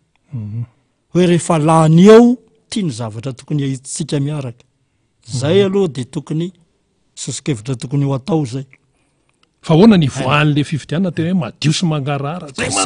ino ny maiky iny hoe ahoana zay zavatra mety hiteraka korotana ve de tokony tsy hosorohana de n'izao iny ny vonjaina aloha fa zavatra tsy manjary be deabe eto tsy ho vitasika mialohan'ny fifidianana fa ifamatorana am'izay olany eo ny fanohizana ny fanarenana ny firenena raha miresaka rafitra zany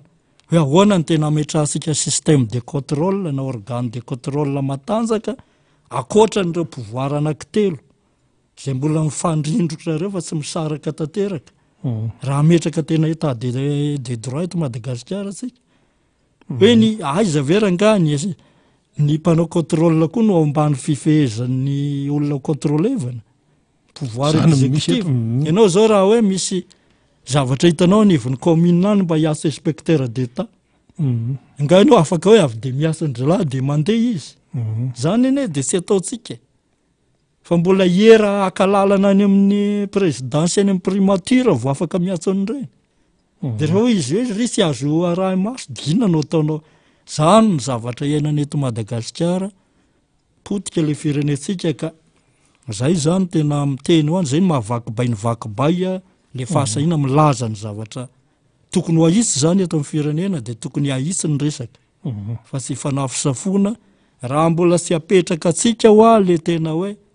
tena gestion républicaine zany tena hoe zao ny tena fitantanana firenena tena hoe républicaine de naverika teo hoe fisarahan'ny fahefana sy ny fifandanjan'ireo fahefana ireo any amin'ny fireneny rehetra ne ny tena zava-dehibe manandanja indrindra de ny fahefana mpanao lalàna mpanatanteraka zany araky ny anarany nga afaka manao nininona rehefa reo no mijoro araky ny tena tokony ho izy na io États-Unis Amerikana lazaisika hoe régime présidentiel fort io azy tsy afaka manoatra manoloana n'ilay satria matanjaka koa ny azy ny arofanina de ny fahefana mpanao lalàna ny sambre anankiroa inona tsy ametrahasika n'izany zavatra zany fa efa mpisarana moa de any de tsy azo zareo no mahazo an'nga Donald Trump sy reo firenena mpitondrany amin'ny eto amintsika zay reposiny ny adalàna rehetra ny halatra rehetra ataon'izay mandalo amin'ny fitondrana resaka kelen'ity le nationalité ty ahoana ny fahitan'ny hoe frantsay le filoha-perinasa fifidianana ho avy tsy mahazo milatsaka ny ACC tsy fantatra hoe ahoana ny tena eny fa hoe nisy fitoriana de ary amin'ny ambaratonga voalohany nandeha be deabe ny resabe momba an'io efa nandeha rina fa ny mampalahelo de le mahita le manam-pahaizantsika mpahilalàna le misary adala daholo ny akamaroa io ne fantatra hoe zao ny tokony ho izy fa satria politize ho izy le système judiciaire ny rehetra rehetra mipotra daholo ty iteny malafy ny politika daholo no mibaiko n'izay mpaneo hevitra rehetra zany mirona any amin'ilay le fironana ara-politika zay ananany ritiny makany le lalàna araky ny lalàna de zany ve no toizany eto lalàna tsy tokony ritina varefizay mazava be ny article 42 na ny tena sy namahy lalàna tony ve ranga de aiza koa no iseho vakina miaraka ry amin'ny 45 raha nefa pahilalàna no miteny zany alinéa no manazava n'iny article anankiray iny misy alinéa 1 2 3 4 sy ny six fefa mifindra zava-kafa ry no lazaina indray no vakina miaraka ry fa de te andresy lahatra fotsiny ampanaovina angamba reny olona reny ka zay miasa manao soava amireny tsika manam-pahaizana sy olomangan'le firenena tokony sy sary adala amina zavatra ohatran'reto sika fa zay tena marina lazaina manapitrotraka sy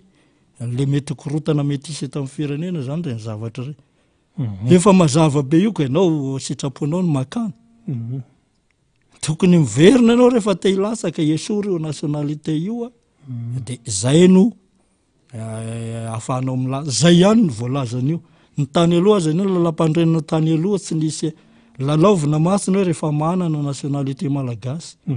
fa ny tany aloha tena hoe ny gasy rery ihany fa nisy novainy io tany amin'ny 2010 de lasa hoe na manana hafa aza ave de na ny lafi ny ara moraly fotsiny aza ave de aona nitokisana anao hoe sady manana nationalité vahiny ianao no manana nationalité ny firenena zay hoentinao de aona nitokisan'ny olona anao am'izany hoe tena ny tombontsom-pirenena ave no priorisevanao anatin'ilay fitantanana manaja lalam-panorenana anankiroa zavatra manahira saina anankiroa zay eo le tenenako hoe faux débat tokoa ane le adira pirenena anankiroa zareo miteny hoe faux débat fa tena faux débat tokoa zavatra tsy tokony edikevitra no editsika hevitra eto hoe rehefa tsy nationalité malagasy irery de tokony hoe tsy milasaka tsy tokony sy ady hevitra zany na milafy ny ara moraly na milafy ny araky ny lalàna de zany mbola mironana ady hevitra eto tena manao asoavon'ireo manam-pahaizana rehetra aho aza ritina makany akady le firenene fa aloha mba tena zavatra mahitsy sy zay ahasoa ny taranaka am'izay nojerevantsika ka zay no tsara ho marina mikasitra ny resaka nationalité iny de atoato moa zao ato anatin'ny tapabolana mahamaibe eto amin'ny firenena zay de zila ho avy zay raha sika mahalala fa tsy zarizary ko ny fanomanana fa ao anatin'izany tapabolana zany ko no aneo heviny reo ao amin'ny ACC hoe ahoana mikasika an'io nationalité nyresahantsika teo io de ho iteo ka sanatriny zany hoe de anao itsin-dalana ohatry ny fanaony ny ACC zay tena mba manao atsoava zereo ny ahasoan'le firenena fa sy le tombotso politika zay sy hitondra makaiza sy tsy ahavonjy hatramin'ny farany no hidirana anaovana taritana any amin'ny zavatra tsy izy ny firenetsika zany amaraparantsika Andriamato Ravily satria mbola ndray ampisehatra anankiray farantsika rehefa avy eo ny tranga vitsivitsy zay niseho zany zay hitondranao fanazavana eto misy resaka hoe tsy fandripahalemana sy ny sisa fitsarana famokarana sy sisa tonga de menanao sehatra hoe inona indray reo tranga manerana ny nosy zay voarainareo zany hitanareo teo anivon'ny fiarahamonim-pirenena teo anivon'ny fivato raha ny tranga misy rina tsy voalaza eto satria araka ny tenita moa rezy roa ambin'ny folo ny asan'ny fivato fa tena zavatra tsy hainy tena eritreretina ny zavatra misy any amin'ny kodaoda rehetra any sy any amin'ny tontolo mpiarahamonina eny fa na eto andreny vohitra eto azy de ahitanao zavatra tsy azo ny saina eritreretina na de ato amin'ny fitsarana eto Antananarivo eto zavatra dossier misy eo aminay daholo zany fa tsy hoe zavatra tombatombana raha misy ny te hanana zany inona le nresanao teo de vona zay anapirovana zay hoe misy an'izao sy zao ty de zay nahatonga le nresaka an'izany fa tena eto amin'ny manodidina an'Antananarivo eto de tena misy tambazotrana mpandrobatany be deabe eto ary rehefa mandeha anivona fitsarana eo tamin'ny herinandro zao zay mbola tamin'iny faritra andrefa ny Nosy Manjaka Pangabe iny de tena tanin'olona tsotra zao ranga fa vitany zalahy makazy de mandeha atao amin'ny fitsarana de MD le mpangalatra fa rehefa tonga ny fitsarana asahatra indray ny fanenjehana azy indray fa lasany ihany le tany de ahoana moa ny eritreretanao an'izany zany be deabe zany tranga zany eran'ny Madagasikara fa jerem-potsiny zany ianao raha mitory any amin'ny mampiakatra ny corporatisme mandeha ny resaka kolokolo sy ny tsy lazaina tsony ao anatin'izay ka zay no mahatonga hiteny hoe misy zavatra tokony resahana be deabe eto amin'ny firenena, tokony ivakitsika aloha ahoana ny arerenana an'io, fa tsy sahany olona resahana io zany zavatra resahako zany. Mododiny sasany gisa zany fa mahatsiravina be no etsy avaradrano etsy, tena be deabe iny ala sory iny. Dosie ao aminay daholo zany zavatra rehetra zany. Sy resaka ny vakina karatra hitasy moa indrindra fa tsy aio tantaraina hoa ny resaka famoronana ny morana gadran'olona indrindra zao de ty resaka fanolanana ty. Io zany ny lalànan'io fanolanana io tokony mila dinihina ihany fa tena betsaka ny potika ao anatiny. Ianao zany raha vao petahana de azo foronona fotsiny zao nanolana nandrianao. Le mahafanolanana ma sy voaterina nikasika fa na tentative de viol de fa mampigadra zay. De zay be deabe koa ny olona victime an'izany na de voapirofo zao azy. Fa tena tsy nanao le olona fa mifoafoa volo vo afaka avy any am-ponja. Miapotika zany mahamono ny zo amakasina maha olona zany. Be deabe ny olona victime any am-ponjany, ny olona tokony higadra tsy migadra, ireo mpanao ratsy satria tambazotra miaraka amin'le resahako teo ka. Tena mahatsiravina be mandinika ny zavatra ao mitrango ao Betsiboka.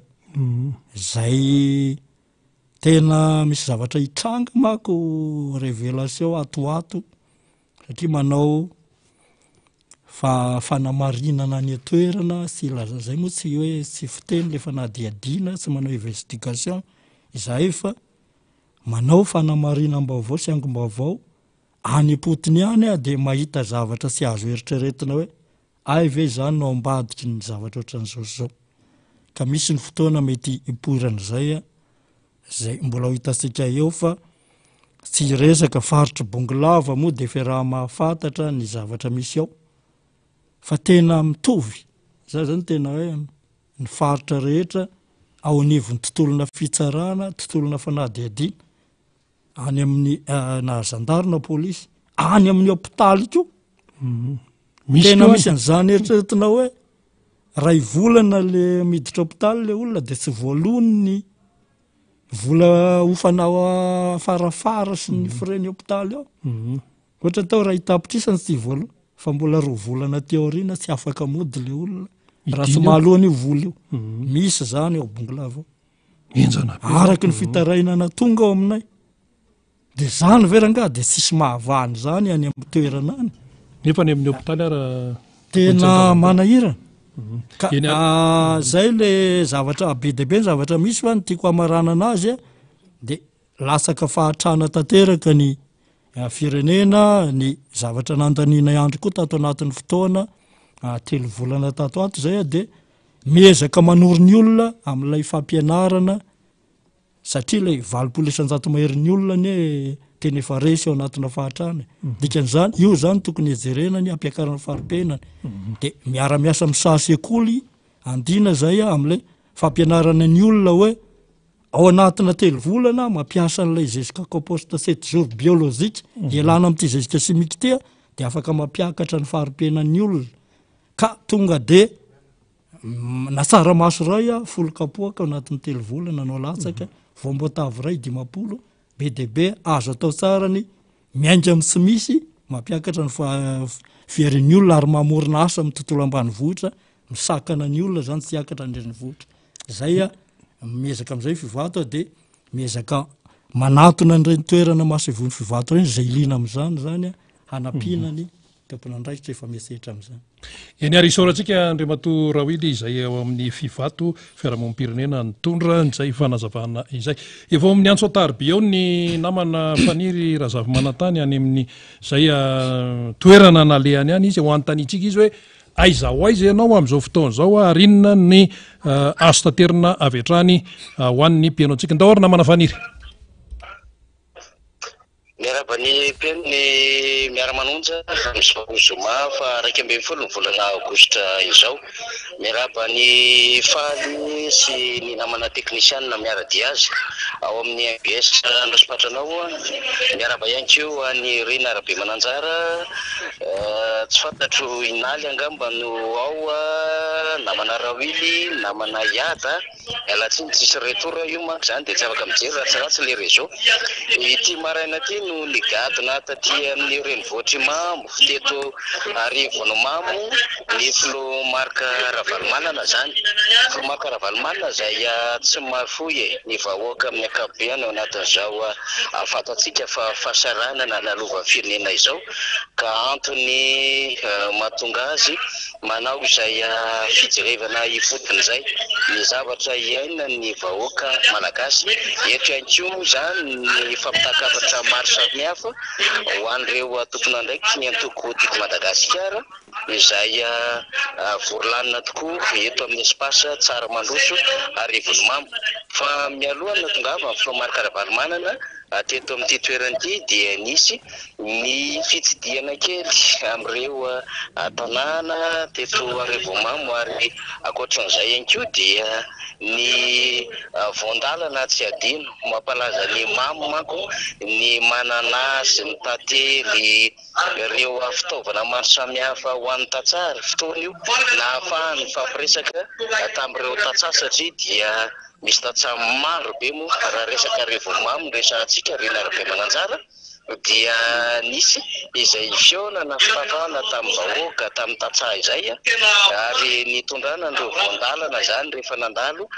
tao amina tanàna teto Arivono Mamo. Tena hoe fantany vahoaka ary hita tamin'ny endrika izay nandray Filomarka Ravalomanana zany. Hita ihany koa zany tamin'ny fandraisana enotsika aloha ny kabary izay mandeha amin'izao fotoana izao. Enotsika zamiaka ny namana Rena anatin'ny district Arivono Mamo vahoaka malagasy raha Madagasikara. Tamin'ny andronao président dia 5 polisy anjato natao hoe mpiompy sy mpamboly avy ana Madagasikara. Raha jerena dia tatanesa amin'izao vaninandro iresantsika izao dia efa polisy anjato sisa président. Ny ato président dia miaina ao anaty tsy fandriampahalemana ny olona, miara-matory amin'ny biby fiompo ny olona ankehitriny satria vazaha mitsotra. Raro ve président? Mampalahelo président mahazo ny vahoaka malagasy satria roapona olo varo vao miakatra. Vazaka ile olona fa tsy gasy mitondra antsika.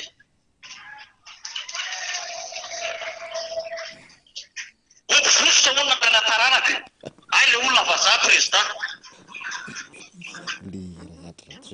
Kena mpamarinana olo namloanga salama kely alika gaza tsy gasy fa vazaha. Mampalahelo président. Tamin'ny andronao ny vahoaka taty amin'ny district Arivono Mamo dia 5 isan-jatony existe dia nitsatsekolo daholo. Ankehitriny efa président dia manao fitetezam-patra miaraka amin'ny solombavam-bahoaka mahantra ny vahoaka président. Mianga anao zay président ary mametoky anao zay aty amin'ny district Arivono Mamo sady tasy 5 isan-jatony menay aminao fa alao avy amin'ny fotoana alao avy ny andro makasitaka tompoko lahy makatelina tompoko vavy. Ambiansa vatantsika izay ny système Arivono Mamo no tonga ny afatra teo zany mahantra ny vahoaka mijaly ny vahoaka raha zao zava-misy iainana izao. Ka ianotsika ny kabary ny député Rodin aloha amin'izao ambiansa ny ato hoe ambiansa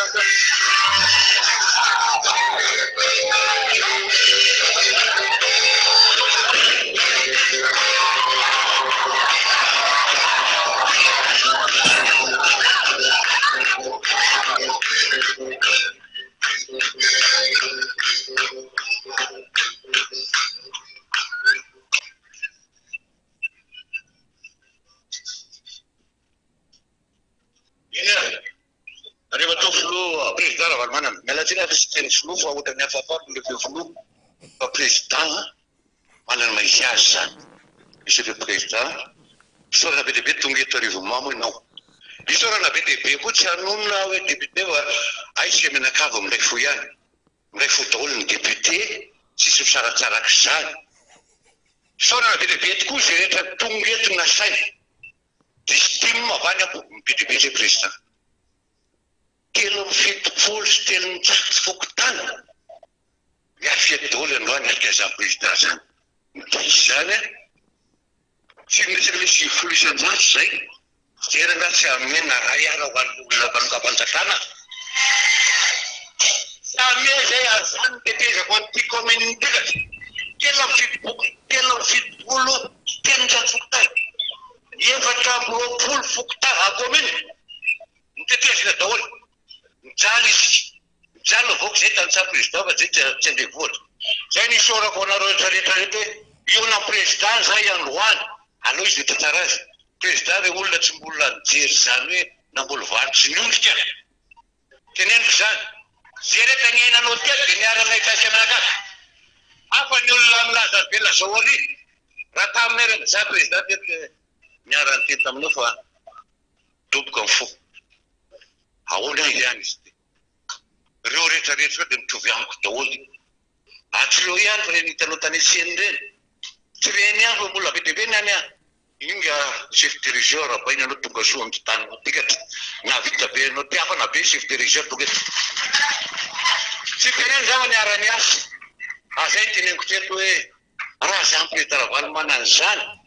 Nasasakely ohatr'izao ary ny an-dalana teo zao tena hita. Président zay fitiavana vahoakanao aty. Ny eto aloha dia teneniko aminao fa zany hoe ame vato an'ny vazaha zany. Aranga. Sahoana. Aloha iakatra manisy foanao natao miara-manontsy. Sorina be dehibe député fa be dehibe ny tokony aveto fa mbola be koa manaraka fotoana manaraka miara-manontsy. Sorina be dehibe izy ireny. Eto dia mitany isanandro. Andasany akio manisy andro zay. 20 andro mahery sisy. Raha sala io. Dia midira raha sala izay. Raha tsy sahy izany aorony ny entana afaka 10 procureur. Rahatinay filohanay matimaty taminy zay. Reo rehetra président dia aminao daholo. Nanomboka ny latsanao. Nanomboka 2010 reo. Milanja feo mivavy any ambadika zany. Miady rehetra. Tsy mbola nisy nisaraka taminao reo tarivo maminy eto nandary. Amisy avy any ambanivohitra be any. Zao président namety paraka rehetra misy. Sisy. Amisy savony tsy misy izy menakava mitabataba. Io vato sinitsy vato fatina vary zarainy io tsy nihinana teo arivo mamina akotro ray aky. Tenena zay nahazo tamin'izany. Tenena zay nahazo tamin'izany vato tsinja.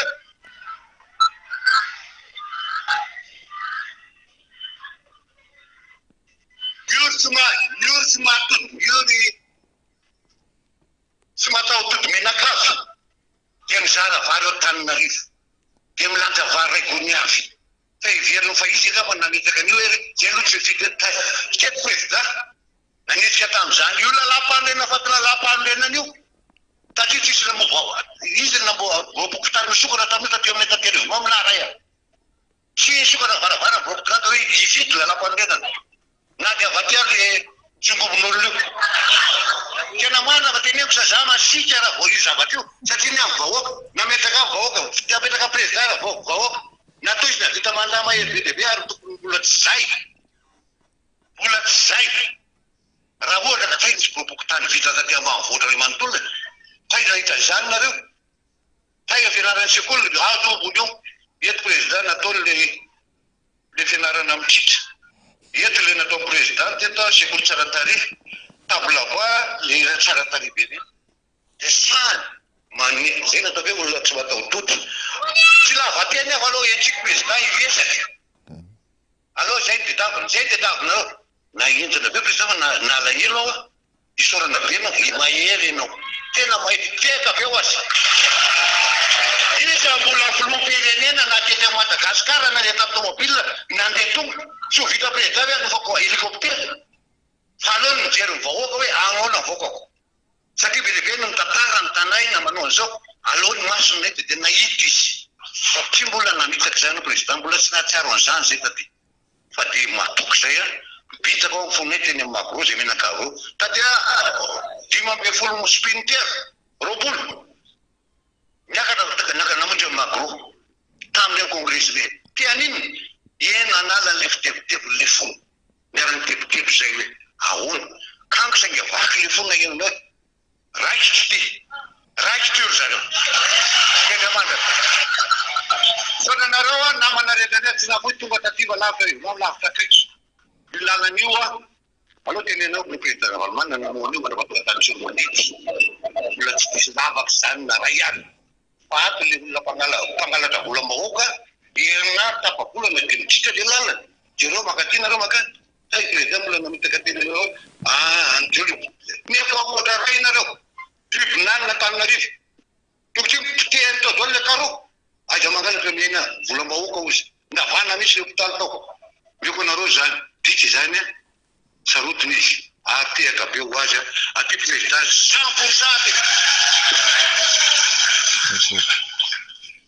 100% ty voaza sasy mara asisika tehaka mafy de mafy zay raha tena ataony député Rodin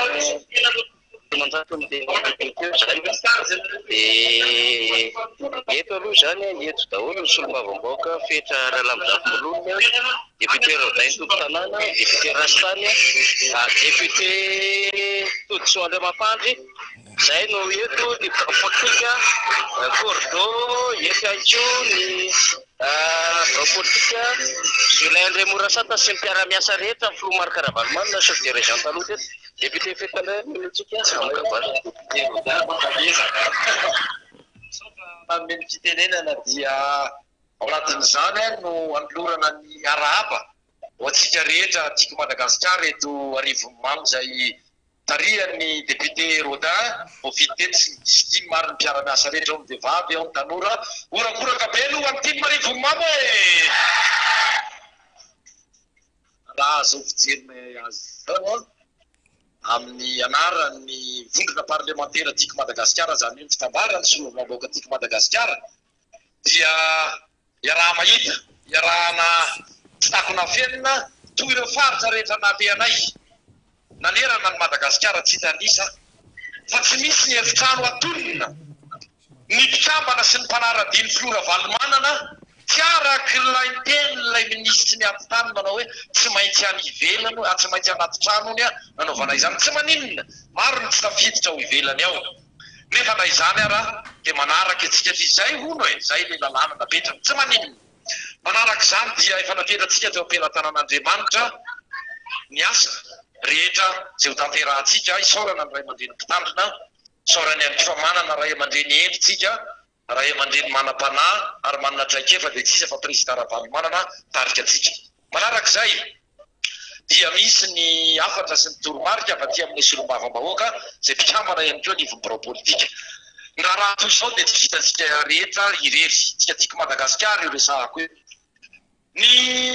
amin'izao fotoana izao dia efa maharahantsika rehetra mahalala fa efa kandida ny filohantsika président Marc Ravalomanana mbola tsy azotsika atao ny miteny hoe fidio ihany fa fampafantarana raha izay ny faharoa manarak'izay dia efa eo am-pananganana ilay rafitra hoentina manohana izany firotsahako fidiny ny filoha Ravalomanana zany ny any atapony any ka dia izao no afatra amintsika tsika tsy rano mikopa ka ho tonga namana vao mavomavo marobe ireo ifanometanana amintsika ny atratrarantsika ny tanjona dia ny fampandaniana ny filoha Ravalomanana iveriny indray eo amin'ny fitantanana ny firenena satria efa niteneny namana ny fandimby teo dia ny hoe afa ihany tamin'ny andro ny data afa ny olona mahay mitantana afa ny tena gasy na ny toe-tsaina faiza manao ary tsy misababaka tsy hita hoe tsy gasy tsy vazaha tsy ambony tsy ambany fa dia io nampahory atsika io zay ihany no afatra fa dia hoe mampahery atsika rehetra fa napetratsika hoe atoetra-pelantaran'Andriamanitra ny asa rehetra ny andry atsika dia asa zany zao nandrasa ny président Ravalomanana amintsika ho faha hijoro satria raha ny fakatahana nentina mavaka teo dia ny hoe mba aheritsika ozy izy ray aman-dreny tandrina teo mba azo ny fitahina mba ombatsika ny Andriamanitra omba ny président Ravalomanana ombatsika rehetra ty amin'ny district an'Arivomamy tiako Madagasikara sora tompo samy fandraisana milano solida sora tompo soratsika ny filovany ny président ny volona parlementaire ary matofetra raha lamizafombololona no gabary teo ty moa zany tena tsetsina tanteraka ny efitrano atao amin'ny espace tsara mandroso izay anatanterahana ty fionana ity fa dia ety ivelany ity dia maro be no mijoro maro be no mipetraka fa ny sonorisation koa aloha zany dia tsara ahafahana mampita ny fionana androany zany dia tena raitra dia raitra ny fanamafisam-peo ny fanomanana radio tsara dia tsara ny cordo Jean-Claude Rakotombiana Roger izay mitondra teny amin'ny alalan'ny bloc politique dia miteny izy hoe notsika zay sotrana rehetra rehetra indrindra fa ianao Andriamatoa député sy anisany angadinananana sy vina ahitana an'izao avina betabe zao ka dia makasitraka anareo tompo nanana ndraiky tokoa izay ao anatin'ny bloc politique amin'ny fanentanana trano ny base na ny fototra rehetrarehetra nanerana ny nosy efa nisy fotoana natalovana taty indray andro zay fa raha ny fahitana izao avina zao dia nahity zay fa nitohizanareo miasa ka nahatonga an'izao avina be zao nandalo teo ihany koa ny fanentanana mikasika ny fidinana sy ny fidirana atao anatin'ny fifidianana inona maromarony fa hanatratranana n'ilay tanjona izay nifanitan'Andriamatoa député teo dia tafiditra ao anatin'ny fifidianana avokoatsika satria tsy afaka hanatanteraka an'izany tsika sy tafiditra ao anatin'ny fifidianana rehefa tafiditra ao anatin'ny fifidianana ihany koa tsika dia efa entanina sahady no tonga mavitrika miandatsabato fa dia mbola ho avy ihany koa moa zany misy dipatitra ho ataon'ilay tompon'andraikitra anentana atsika amin'izay fandatsaham-bato mba ahafahantsika manandratra ny tanjo araka ny voalaza teo satria efa hialazana miara-mahitina sy miara-maheno fa efa nanolo tena ho candidat irotsako filoham-pirenena Andriamatoa Marc Ravalomanana ka dia miangavy antsika rehetrarehetra anoana azy amin'izany indrindra mambola tsy fotoana fanaovana fampelezan-kevitra izao tsy pasoka nefa malama raha natevina andresahany député teo fa mbola ho avy ihany koa ny toromarika ho tonga aty amintsika amin'ny fananganana n'ilay komity mpanohana ny Marc Ravalomanana ny KMMR izay vondronantsika amin'ny hery velona maro samihafa anampy atsika teto Madagasikara izay nanolotra ny Marc Ravalomanana ho candidat ko dia araka ny voalazany teo tsy namany ranony kopitsika ka tonga namana vao mavomavo fa ho raisitsika tanandroa avokoa ireo olona tsara sitrapo rehetrarehetra anampy atsika zay ny lava tompokolary zay ny foka dia anteriketo ny sora sy fankatelemana atsika rehetrarehetra sora tompokolary makasitraka tompokovaly dia tolotra mpanajanonao ny fitenena Andriamatoa folo satria dia faliana dinina rehetra rehetra miaino ka dia amanibena resapsika ny Andriamatoa maty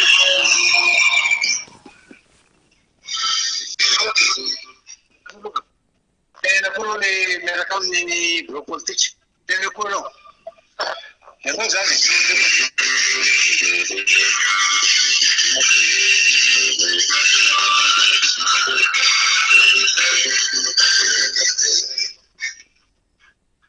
D'autres, Monsieur le Président, nous invitons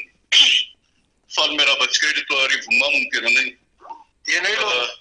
Administrateur civil là, ma classe exceptionnelle io. Fatanao tsara ny administrateur civil zany. Mahalala tsara na betabe momba ny fifidianana io. Ary reo anatin'ny cours anankiray amin'ny administrateur civil dia mifankalala aminy. Anoro teknika anareo izy iresadresaka amintsika izy eroy tsara. Sotra Monsieur le Président, nantoko tiako Madagasikara moa zany dia nantoko matanjaka ary manara-dalàna. Zay foana ny teny Monsieur le Président manara-dalàna-panorenana antsika amin'ny dalàna misy. Zay mahatonga antsika miroso amin'ny fifidianana satria zay ny takiany vahoaka amin'ny fotoana izao. Ka ny dikan'izany dia zao mila mailo zany tsika.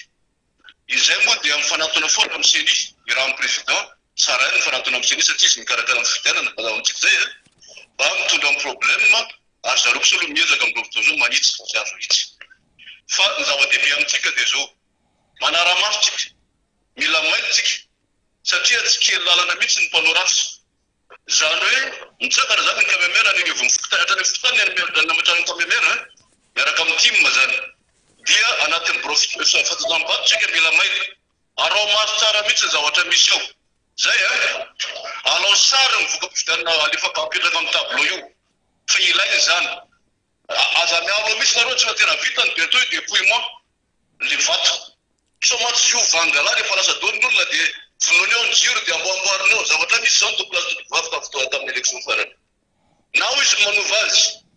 na rehefa miaro voka-pividianana dia tena mankany amin'ny atao hoe SRMV dia eo amin'izay zala manova iny an-dalana satria misy toerana lavitra mantsy dia eo mitsofoka le sotenam-panjakana sandy président eo mety mitsofoka izy satria manana moto manana katikataka dia hovany amin'ireny le voka-pividianana ka aza manaiky mihitsika manana délégation manaraka ny voka-tiny hatrany amin'ny SRMV zay angamba alaminareo zay miaraka amin'ny député sy miaraka amin'ny distime ty sy miaraka amin'ny camemera aza avela mihitsy satria eo nanovany azy dia tsy fantatsika mihitsy ary any amin'ny SRMV koa tsika tokony manana sontena tena mahay mihitsy manatrika io tsy mialao satria ao koa mety amin'ny vanjareo azy zany revista zany zao mety efa amboamboarany tsara satria zay manara-maso mihitsy fa an'ilay izy mety anova azy zany ka zay ngamba ny teny kely avaty amiko fa miara-miaritsika maitsika satria raha tena izy vitatsika premier tour ty vilana ty zay ngamba le monsieur le président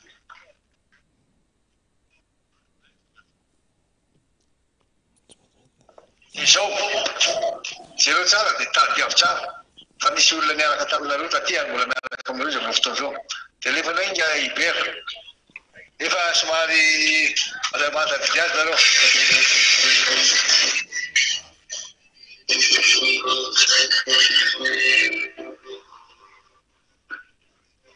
ny lehibe ny faritra teto amin'ny faritra tasy zany no aneo hevitra indray araka ny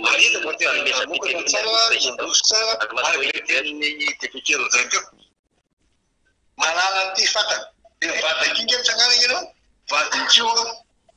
fantatana tsara io mivady miasa tena anao fatapakakena zaza ty zay satria izy président de Croix-Rouge aty faritra tasy zany tsy manolo manga mihitsy isika tenenena te zana président nanome ny fitanena andray ianana ono andray tovazaty ary aminay dia fifalina lalangala fafahatsika niona eto arivo mamindray androany tsy lava teny tsy lava tary fa misy fampatsivana kely tipo apetraka ihany monsieur le président satria tamin'ny fitoranao marina dia tena misy ihany natao hoe décentralisation na ny fitonjaram-pahefana ary misy koa natao hoe ny hoe déconcentration na fanakekezana ny fitondrana ny vahoaka malagasy ka zao tena niainatsika zany izy mianakavy itsika manatsiketona niainatsika zany mitondra fampandrosoana zay noentiny andriamatoa filoha Marc Ravalomanana tamin'izany fotoana zany ary mino fa mbola vonona tanteraka folo avy zato avy reny amin'izany ny président Marc Ravalomanana ka izao tamin'ny 2008 dia nisy ny fifaninana zay napetraka ho any atao hoe commune mendrika manerana ny Madagasikara antsika rehefa mifanirana dia mijoro foana ary mandray anjara mavitrika indrindra ato anatin'ny district Anarivomamo miisa 8,700 ny commune manerana ny Madagasikara bebe ihany zany olona iray tsy mahay manisy kanefa te ampatsiahy anareo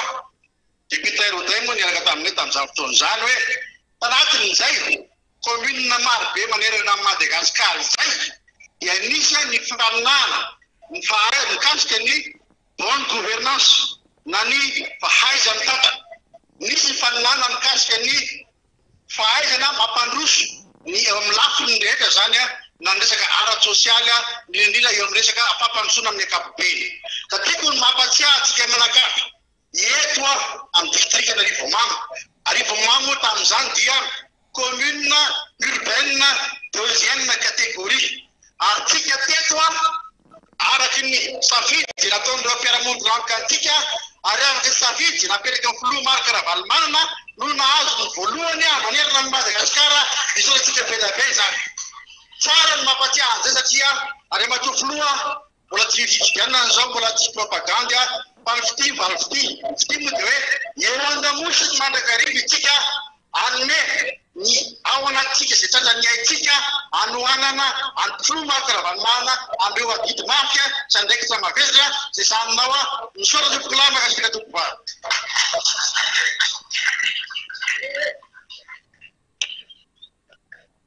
soratsika zany fa misy amreto solava-bahoaka mifandrimbinareo milala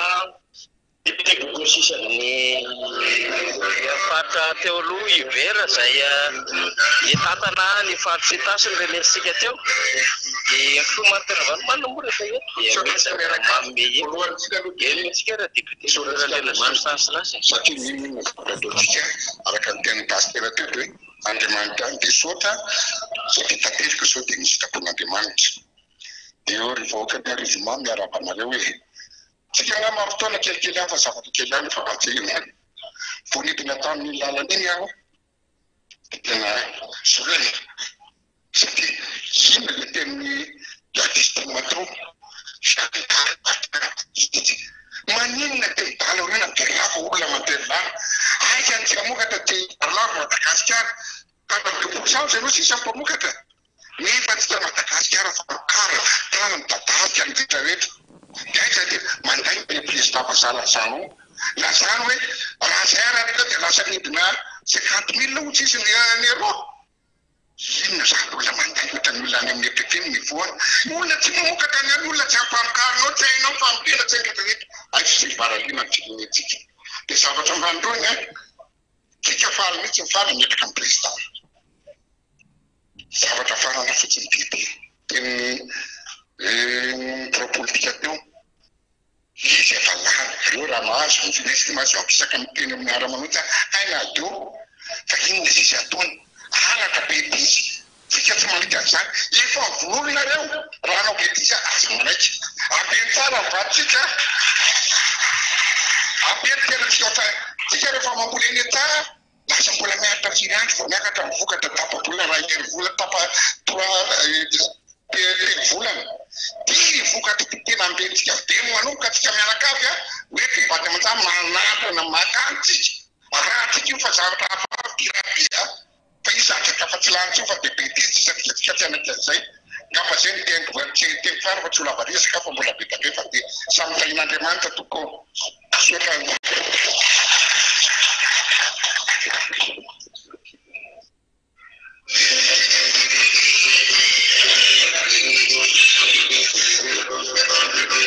anaraka ny député Todisao Andriamampandry tsika aloha zany satria zay moa ny fandaminana ho an'ny fandraisam-poti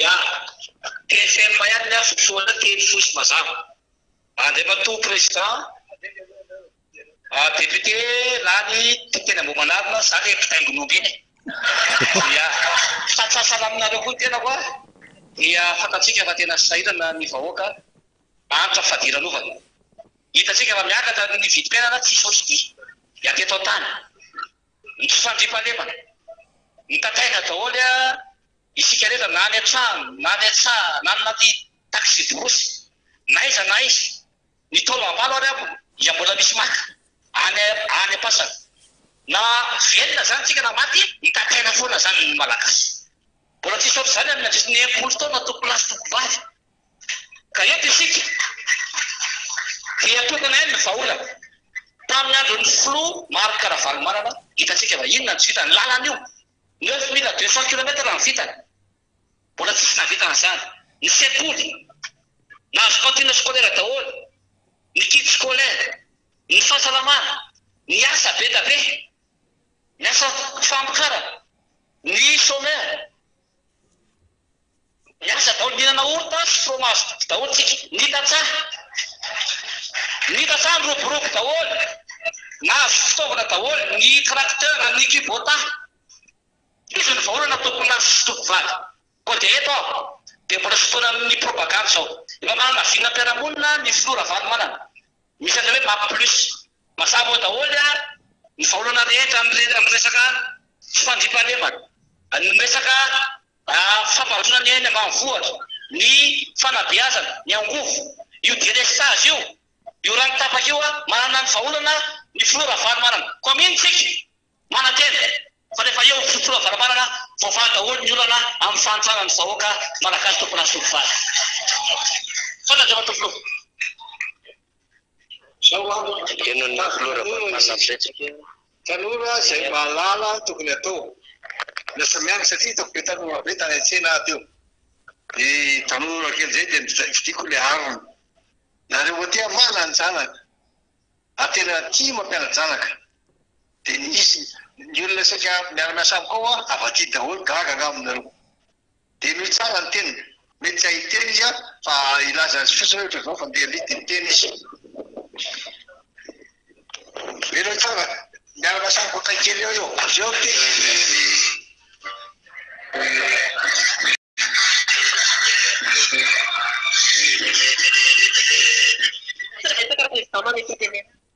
Sotra betsaka ny vahoaka ny Arivomamo, sotra betsaka tena fitiava zao président fa andro-tsena androany nefa mahavory olona be be ohatr'izao makasitraka anareo fa tena tia tokoa nareo ary tena tia tanindrazana tena tia président. Tehaka amanareo be dia be tonga eto mafoy fotoana andro-tsena. Président za matoky raha Arivomamo zany fa tsy latsaka ny valopolo isan-jato ny résultat tena hatramin'izay misy fifidianana ary mbola matoky fa mbola ho ataonareo ohatr'izay ihany koa fifidianana ho avy eo. Maty matoky ary vahoaka ny Arivomamo raha président fa te antana hoe fantatrareo hoe oviana da fifidianana mbola tsy propagande zao fa malala ve nareo oviana? Tena mahay koa Arivomamo. Vonona ve nareo tena hiady hatramin'ny farany amin'izay valy fifidianana eo? Vonona ve tsika hiatrika fifidianana raha afaka ray volana mahery? Enona amin'izay président fa tena vonona reto Arivomamo reto za zanaka Arivomamo aty ambopaly atsy fa zay tena zanaka Arivomamo dia tena vonona dia matoky tsika mametoky amin'ny président tsika volamety dia tena lao zay herintsika rehetrarehetra. Fa efa hitantsika ndraiky efa sy ny fahaiza-manao président tamin'ny tondrany tamin'ny fotoan'andro dia mbola mametoky antsika izay miara-miasa aminao hitanaka tena mamely zay fara heviny izy rehefa fiteny betibety ho tsy ampiasana hoe miandro fitahena dia atokako ho fanavodana vahoaka malagasy. Tena vitany io vana finoana zay. Dia zay président tsy manaiky fa fantatry malagasy Madagasikara dia malagasy ary malagasy no mandidy maso mividy atao amin'ny firenena ity dia manantena anao zay président fifidianana. Sotra to. Zany nianarana izy iny bao fatanao tsara. Nianatra izy efa nianatra izy dia manao ny doctorat izy dia laza izy hiasa araka taminao président. Dia manao ainy daholo za koa molaza ny dao azy. Dia ho an'ny Arivomamo aho za koa ho an'ny président ao izy ainy aho tia tenenao mananjanaka ianareo aty. Tsy hamelany mihitsy io teneniny foana. Hoe ohatran'izao ny an'ny Arivomamo za koa manana tsara ny aty Arivomamo. Ka dia izay no mahafinaritra aminareo aty. Aza matahotra nareo. Fa ataontsika voalohany ohatra amin'ny resahan'ny Libera chef de région tony regny Arivomamo. Mino nareo district Arivomamo misy fokotany 370 sy 300, commune 420, 370 sy 300, 373 ny fokotany eto. Dia misy 420 commune. Laza zany efa tena midadasika dia midadasika misy ty Arivomamo ty district Arivomamo ty. Ianareo eo raha hina tsara. Dia zao ihany ny afaka atao ny dada aminareo. Mety nisy ny fotoana tsy mifikevitra. Mety na mpisalasala, na mpieritreritra, na atezitra, na mpisitaka. Zao fotsiny resako aminareo. Toany aloha dada volana. Toany aloha dada. Satria fantatra tokony atao amin'ny teny. Mahalala aho hoe zao no mahazo ny ambanivohitra. Mahay aho satria miaraka aminareo aty. Ary mavita aho satria olo masotro be daholo nareo aty. Zay izy. Aza atao mihitsy reny adiady madinika reny. Atao vitony ady atsinanandalana. Tsaraina tsy vita fa avela vita ho azy. anao zany malala tsara nareo zany dia zay no tiako resahanareo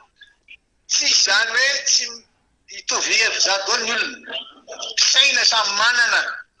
fa ny hevitra tsy hitovy velively dia zay no resahako eto tena falaro misaotra n'Andriamanitra lehibe miaraka aminareo eto misaotra n'Andriamanitra fa dia tena nizotra araka ny heverana azy daholo mitaty afaka ny tsena afaka mividy mananasy mividy tongolo gasy hoentiko amin'ny eny reny fa tiany be matsy reny manana an'ireny izy hoentiko reny dia very tsara fa taty ny nahitako an'lenganomby double dia zay ny vidanako azy tao an-tsena tao taloha mahay ny tsena fantatro ny angadomby aty lelany anankiray ty anankiroa dia tsy mila odina nefa tonga dia mandeha amin'izao tsy ataoko nareo an'io tena haiko io dia vidiko le izy hoentiko any za manana tany malalaka be tsy ninany dia zao fijery aloha satria zay tena mampijary mila amin'izao fotoana zao le alatra omby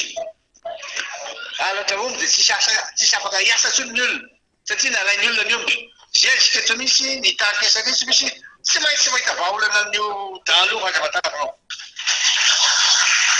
tsy mbola izao akory ny fotoana resahako aminareo le hoe stratezika fa nilaza teo fa nisy niteny teo hoe efa misy paikady any zay ataontsika anjaranareo mieritreritra tsara fa eo manatanteraka an'ity satria zava-dehibe loatra ny fiaraha-miasa sy fanakaloza-baovao tia le atao hoe Madagasikara action plan plus ty izy ty azareo misy an'le mapy taloha iny zay nataontsika tamin'ny taona efatra sy roa arivo ty zany zao 13 tena naomba be iny azo nazahoantsika fanampiana be avy nivelany saingy nisy moa fa dia tsenan'ireny tsy nafoziny ireny tsika tamin'ny 6 sy roa arivo dia ty zany le Madagasikara action plan map taloha nampiana ny zavatra hita isaky ny faritra isaky ny région zay no tonga mitety an'ireny région reny reny faritra reny ahitako tsara mihitsy ny zava-misy hoe zao ny zavatra mahazo anareo any Vantaindrano zao ny zavatra mahazo anareo any Falafanana any Manakara any indrindrindrina any Kongo dia tsy maintsy nadapy tena amin'izany ty zao ny mahazo anareo eto akaiky n'Antananarivo atao ambanivohitra manahirana akaiky atao andrenivohitra nefa tsy andrenivohitra sahirana ny olona nahita ny olona tao an-tsena gaga fotsiny amaron'ny olona gaga ary zay tarena toka fa dada vereny rovina anao no avy zay daholo fantanina tao androany akasary kely aloha dada tena hoe vonintseo zay dada fotoana tena iresahako aminareo zao tena miresaka ary atao arivo mamy ny iresahako azy tena alao araky zay azo atao ao mahafahatsika mamerina indray zany fiainana toy ny fiainan'ny olon-drehetra tany mamoso zany ho an'ny vahoaka malagasy ao tena malala tsara mihitsy ny fiainana eo dia efa nilaza taminy hoe aza matahotra nareo fa raha mbola men'Andriamanitra andro iainana tsy maintsy atao raha ohatra nandeha nakany Bruxelles tany amin'ny Union Européenne dia nilaza taminy hoe ampio izahay irosonay amin'ny fifidianana io fa tsisy afa-tsy ihany raha mbola misy indray zany hoe peteza mita izany vao mitombo fahorian'ny olona tena mbola vao mitombo fahorian'ny olona fa ampio izahay dia tena iantoka ave anao président ozy zareo zao any resahako anareo niantoka sarotra be fa rehefa ianareo firenena matanjaka no mibaiko amin'ny firenena aty an-dalam-pandrosoana na dia vazahara nitsy izy dia ty teny aminareo azy zany hoe tsy maintsy roso amin'ny fifidianana isika amin'ny 6 novambra amin'ity taon'ity taom-pifidianana zany ity taon'ity zany no taona ahafahany vahoaka malagasy mandray ny andraikiny amin'ny famonjena ny firenena tsy zao rery fa isika miaraka mahavita zany satria taom-pifidianana izy ty dia eto aby ara ny afatra ampitaina ho anareo any amin'ny basy any amin'ny fokotany zany tiako resahana mailo anareo mailo tena mailo satria isika samy mahita tsara ny zavatra ao ataon'ireo tsy andraikiraiky lembena andreo fa naka ny fahefana izy tamin'ny keriny noho izany tsy moramora koa na nalana andreo fa mivonina amin'izany tsika zay matahotra anao raha misy zavatra tsy fanaraka tsara na maka ny safidy-bahoaka ho avy keo tsika tsy hevitra mihitsy tsika ary efa nilaza mbola very tetindray efa nilaza hoe dada 2002 ty fa sy 2018 tsony tsy anaikinaiky lembenana mihitsy afiafy teny ilaza aminareo ny tena misy marina mila mailo zany tsika mila mailo tsika manomboka zany amin'ny fokotana mandra fa vita ny fividianana mihitsy manomboka zao zany dia misy olona fidinany aminareo eny eo amin'ny 10 eo isaka fokotany artelo isaka commune hevitra afatra avy aty amiko ny toromarika misy zavatra tiako tratrarina anatin'izay mailo anareo apetraka amin'ny atalata ho avy zao le rafitra vaovao mombany hoe KMME dia tonga ty aminareo dia eto dia efa milaza sady ho an'ny sasany zay efa nandeha aloha la tena fa maika mihitsy izy manangana le KMME zay rafitra omeko vaovao zao ndray amin'ny talata no izy hoe ahoana tokony raha miasa eo amin'ny tiako Madagasikara sy le komity manoana ny karavalmanana tsy maintsy ataontsika mirindra tsara io mba tsy isika samysika ndray no misy tsy fakazahoana tsy maintsy ataontsika tsara io hoy aminareo hoe malala isika malala zany zao miaraka aminareo aty mahay satria fantako zao ny zavatra andresan'ireo maso ivory reo hoe zao ny zavatra tokony hanampianareo hoe voatao amin'ny amerikanina fotsiny hoe mila fanampiana zareo amin'ny de seni apitsiny ihany izy tonga dia aminazy gaga mihitsy dia mba teneno aho hoe ianareo amerikanina tena mizotrany amin'ny fividianana ihany satria manaraka ny constitution teneniny any amin'ny sitany zareo amin'ny ambassade États-Unis ty tenenareo zany mbola ho tsara ny fifanajana misy aminay mbola mahatoky atsara zareo zay zava-dehibe dia efa tonga fotoana tena mpahasotsika Madagasikara ho avy amin'izay resaka amin'izany ho avy amin'izay hoe zao ny ilain-jareo reo amerikanina reo nanampy antsika tamin'ny MCA ny falanatana nanampy antsika ireo tamin'ny zavatra maro be izy nakatoantsika voalohany misy zany zany mila matoky ary sure mihitsy fa tena nanampy antsika zareo miaraka tamin'ny toadany ray ny zavatra malalaka ndray dia zao tsy maintsy ataontsika miatratrarana ny tanjona toromarika dia ny androso atrano androso amin'ny lafin-drehetra mihitsy tsika androso tsika fanarenana iny an'ity firenena tena fapotsika ity tena rava latsaka ao anatin'ny miantsana mangitsipitiky ny fahoriana ny malagasy zay raiky dao zay mandeha mba nahita ihany nidina tamin'ny totobato iny pavé iny gaga ihany reto olondeto fa dia ny zavatra nafaly amitsy ny fahitana anareo tena faly anareo nahita tonga taty za koa faly mihitsy mahita anareo tonga taty ka zava-dehibe loatra ny fiainantsika toy izao ahafahana mampizara vaovao tsy manome ireo toromarika zay tena ilaina tokoa amin'ny fotoam-pividianana miloha fividianana ary indrindra aoriana ny fividianana ny tanjona hoe aminareo dia ametahana ny zotra-pividianana madio mangarahara ary kely rehetra tianaiky mihitsika vao misy osy koa naray ary araka le teny lazavainy inga le molo Santa Julien teo hoe tandemana tsara fa misy izy manana moto manana 4x4 dia efa avy eo movainy any aza mielana mihitsy azy zay tratratsika eo dia milaza aminareo zahay tsy misorona mihitsy zay milaza aminareo satria tsy afiafy mihitsy zay anao zany zavatra tsy manjary ataonareo zany amaly an'izany dia eto zany mba hitenena fa zany dia atonga anareo alala zavatra miloha fotoana mampafantatra an'ireo tsika ka dia hoy aminareo hoe dia zao zany tsika dia tokony anomana sady zay zavatra rehetra mety hitranga tsy maintsy toromarika avy any tatony olona raha anareo dia rehetra hitako zao ny distime hitako koa ny député ao koa ny rectime comtime hoalefa ty daholy ny toromarika rehetra fa tsy ela tsoe dia vitako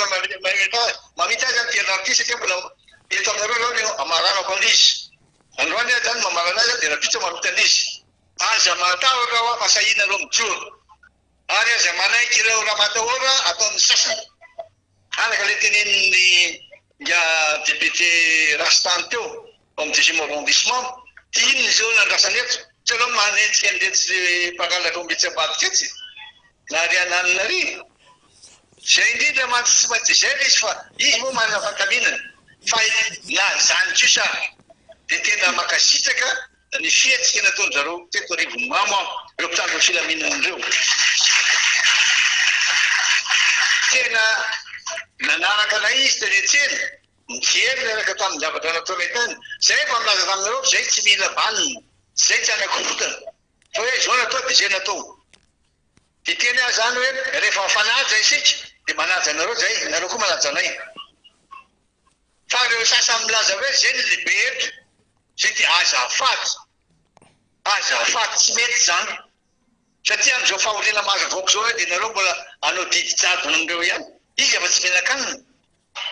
Efa pastora zao hoe miaraka aminay dia tsy matoko nareo dia hoe tsy mahazo mity ty anareo zao nefa fa pastora zao miaraka aminy. Zay ny mahatonga any amin'ny akatra. Raha olona malala zao tena mahalala. Tena mino aho fa olon-kely tsy malala ny tompony ataony ireo mpitandro ny filaminana ireo.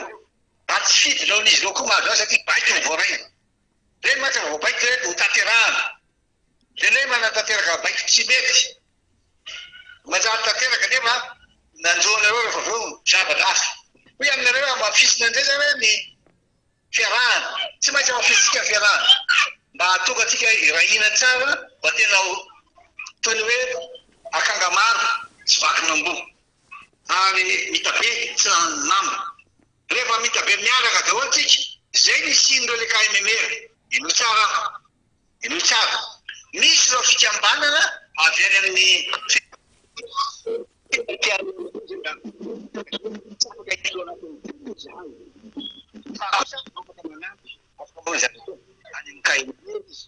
ireo sekasy amin'ireo hoe zavatra tokony atao président fa zao zay tsy afaka hijanona any amin'ny KMMR izy. Tiako resanareo tsy adversaire amin'ny team mihitsy KMMR io fa tsy maintsy mifarana amin'ny fotoana zay anaovana azy KMMR 2023. Tandreny koa misy hoe KMMR tamin'ny taloha KMMR 2023 ihany ataontsika mazava tsara hoe mifarana tsara manomboka zao dia mifarana amin'izao. Mazava aminareo ka zay mahatatahotra nareo hoe isongona anareo miaraka fotsiny zay no mampandany any data vita ny fividianana. Hitondreny manaraka.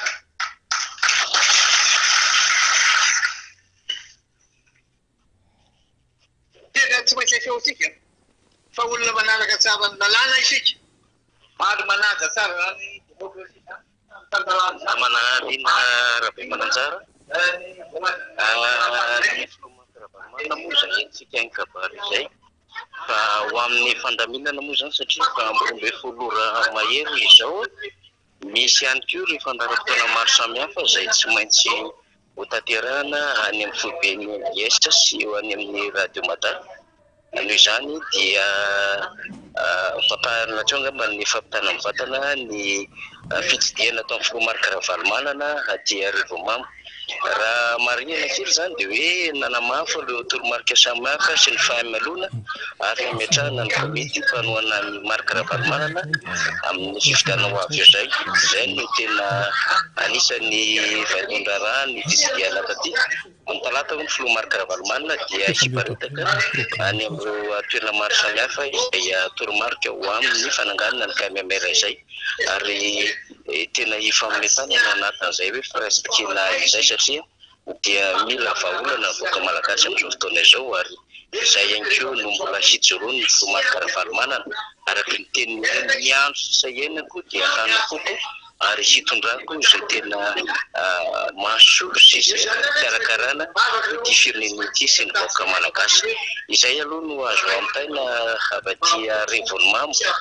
miainga veto amin'ny espace Tsaramadroso Rena Rabe Mananjara ny namana faly hialana tsiny amintsika izay nanio hevitra raha ohatra ka tapaka tenatenany fa zava-dehibe ihany koa ny miainga eto aty Rivomamo tanatin'ny filaminana tanteraka ny fihaonana ary ireo solombavam-bahoaka, ireo birao politika, ireo mpiara-miasa amin'ny filomarika Ravalomanana ny tetia toerana dia nampiseho ihany koa izay fahamendreny fikarakarana izay